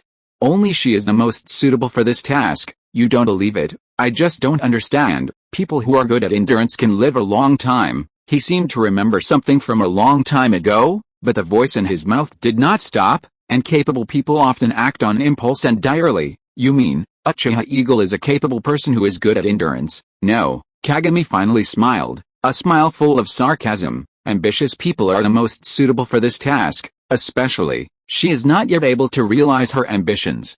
Chapter 76, Despicable Kindness, Part 1. For most ninja in Konoha, the war was over, but for the root, it had only just entered its most crucial phase, the harvesting of spoils. Massive casualties, the slaying of opposing generals, the exchange of deaths. For warriors, this was perhaps all there was to war, but for politicians, it also meant the exchange and plunder of advantages. Massive losses of military equipment, countless casualties, the subsequent reconstruction and reassurance efforts. At first glance, these seemed like the only scars of war. So, why were the great powers so keen on waging large-scale wars? It's simple. Beyond that, war, as a continuation of politics, also impacts the distribution of commerce, resources, and other benefits. The victorious nation gains the power to set new tariffs and seize more valuable resources. The immense prestige that comes with it also brings an influx of ninja commissions. Of course, these are just the publicly mentioned advantages. Danzo's desired gains extend far beyond this. In the world of ninja, the most precious resource is always the ninja itself. There are so many ninjutsu in this world, and their users are scattered in every corner of the world. They belong to different forces and have their own struggles. The huge turmoil brought by war has pushed this struggle to the extreme. Every war means the destruction of countless small ninja forces, or the disappearance of certain ethnic groups. They are coerced by the original forces, or blatantly hunted down. Ambitious people who are unwilling to accept the status quo will even extend a hand of friendship to other hostile forces. Therefore, in the long time after this war, Danzo began to select the strength he liked from those former powerful families, and when they were most embarrassed and desperate, he gave them the best choice: join Konoha and become a subordinate of the root. Indeed, this looks more like a benevolent gift. Facing those abandoned pawns, Konoha extended a helping hand without asking for anything in return. But for such a decision involving power and life and death, how could it be so simple? This is why most ninja villages would choose to destroy the rebellious bloodline family without hesitation. And they must cut the grass and eradicate it completely. Even if this is a power that they cannot use, then at least they cannot let it become a help to others. That's right, what Zen'ai and the others are going to do now is exactly this kind of work that other forces are most afraid of. Haha. They are now going to dig out the other party's bloodline family under the nose of the Mist Shadow village. Even if this was just a family like the Senju clan, where no one had awakened the blood ability for generations. Yogi, if it was just the Kurigakage clan that was on the brink of destruction, it would not have attracted Danzo's attention, and it was even more impossible for them to risk making enemies with the Kurigakage and come to the water country to provide support. All of this was because the current head of the Yogi clan, Yogi Junzo's youngest son, Yogi Yujin, had awakened the blood that no one had awakened for a long time. But compared to the Senju clan, which was highly respected in Konoha, the Yogi family's situation was much worse. As the elders of the water country, the Yogi family had lost their power, not to mention having a decent identity. And even the maintenance and survival of the family was in great crisis. And in this blood-washing war, although the water country did not directly participate in the war, as an ally of the lightning country, it sent a large number of cannon fodder to the battlefields of the Cloud Ninja and the Rock Ninja. And this cannon fodder team was made up of some unpopular small families. The Mizukage no longer planned to keep these ridiculous and incompetent people. As the bloodline family's fate is cursed, if they don't quickly consider a way out, they will soon be completely wiped out. What ultimately prompted Junzo to make this decision was the exclusion of another large family within the Mist Shadow. There was no way the young Yuan could grow up in such an environment, he would only be shattered by cruel fate. In short, he had already conveyed his sincerity to Danzo through his own means, and in exchange, the Konoha route would cover their evacuation from the water country. This was Shinayong's mission. Specifically, his task was to stop the Mist Shadow assassination force from pursuing him after the Yomiuri family left the Mist Shadow village at the designated time. However, according to the route's style of operation, it was best for all these actions to be kept secret, and the people who could best keep secrets were, of course, the dead who could say nothing. That's right, Shinayong's task was to snipe the Mist Shadow village's pursuers no more than 2 kilometers away from the Mist Shadow village, leaving no one alive. The dividing line of beautiful pupils. Father, the boy was only 5 or 6 years old. With his delicate skin, he looked more like a girl. Of course, perhaps this was also because of his overly thin frame. In the Mist Shadow village, the Yaji family is the object of people's ridicule and one of the most difficult blood-stained families.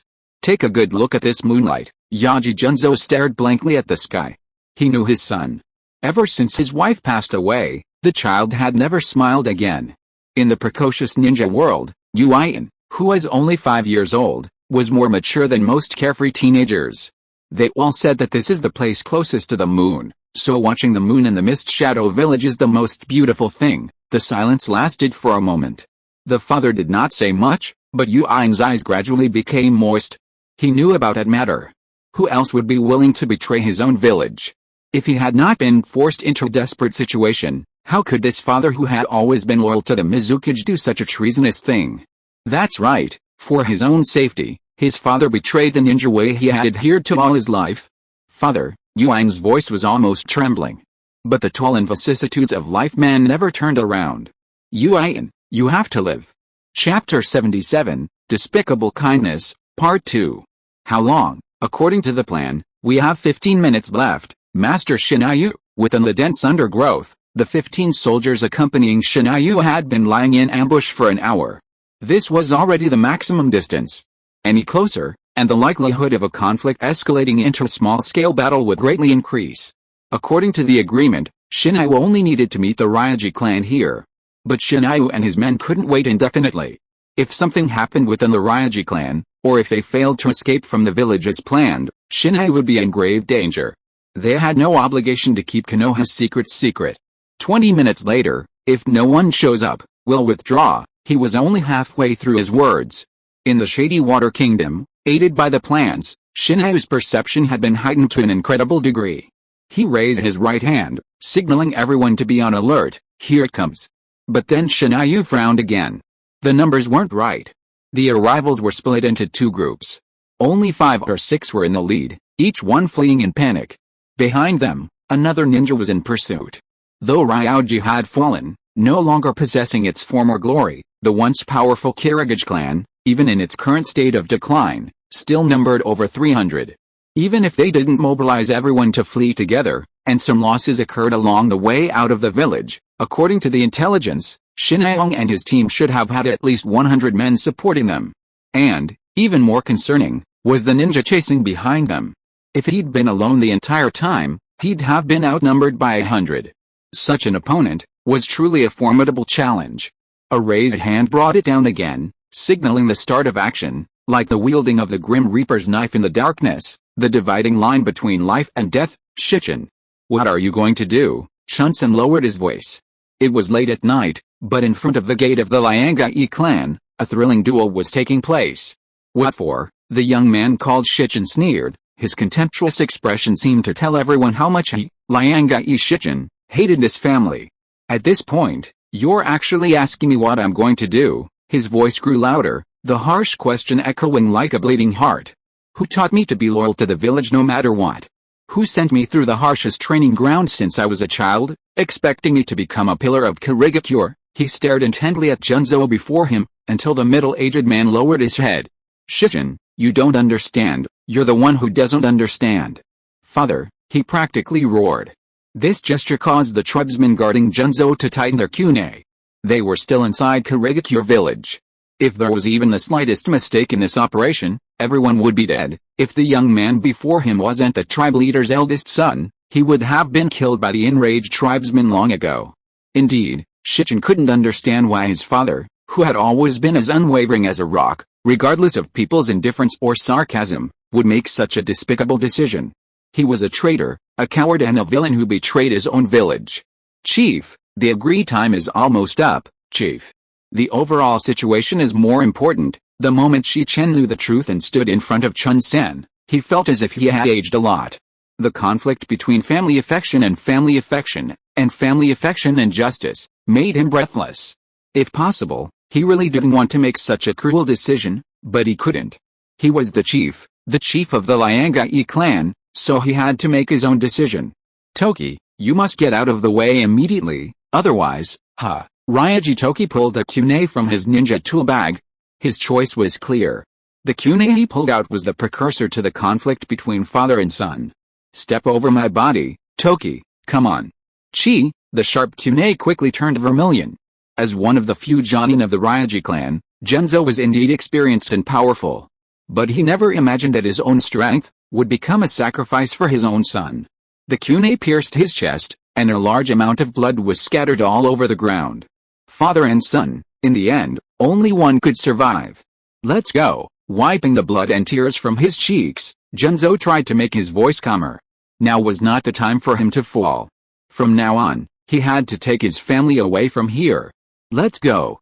In a brief exchange, how could Toki, as a Chunin, be a match for Danzo? Besides, is there really a son who can attack his father without any scruples? In fact, that was the person he respected the most in his life. So, Shichen was defeated, with a knife piercing his chest, and soon he would embark on a journey of death. Haha, look at you like a stray dog, an unpleasant voice sounded, and almost at the same time, his foot stepped hard on Shichen's cheek. You are almost dying. No, it's better to be dead. Shichen didn't know who that person was, because he had long lost his sight. Whether it was the heart or the brain, everything would stop working normally in a short time. Stop them. The intermittent voice was so weak that it was almost blown away by the evening breeze, but the foot that was stepping on his cheek finally left. Aha, what interesting news. There was some ridicule in the man's voice, but more of it was disdain for madness. Rest in peace, at least before you die. With a sudden force, the silver-like dagger instantly cut through Shichen's throat. Until this moment, the young life was finally over. At least before you die, you finally made some contribution to me? Ha ha ha. The man laughed arrogantly, but soon after a few flashes, he disappeared from everyone's sight. P.S. I bow and thank you all. End of this chapter. Thank you so much for reading until the end. Don't forget to give it a like. Looking for more exclusive content and immediate access?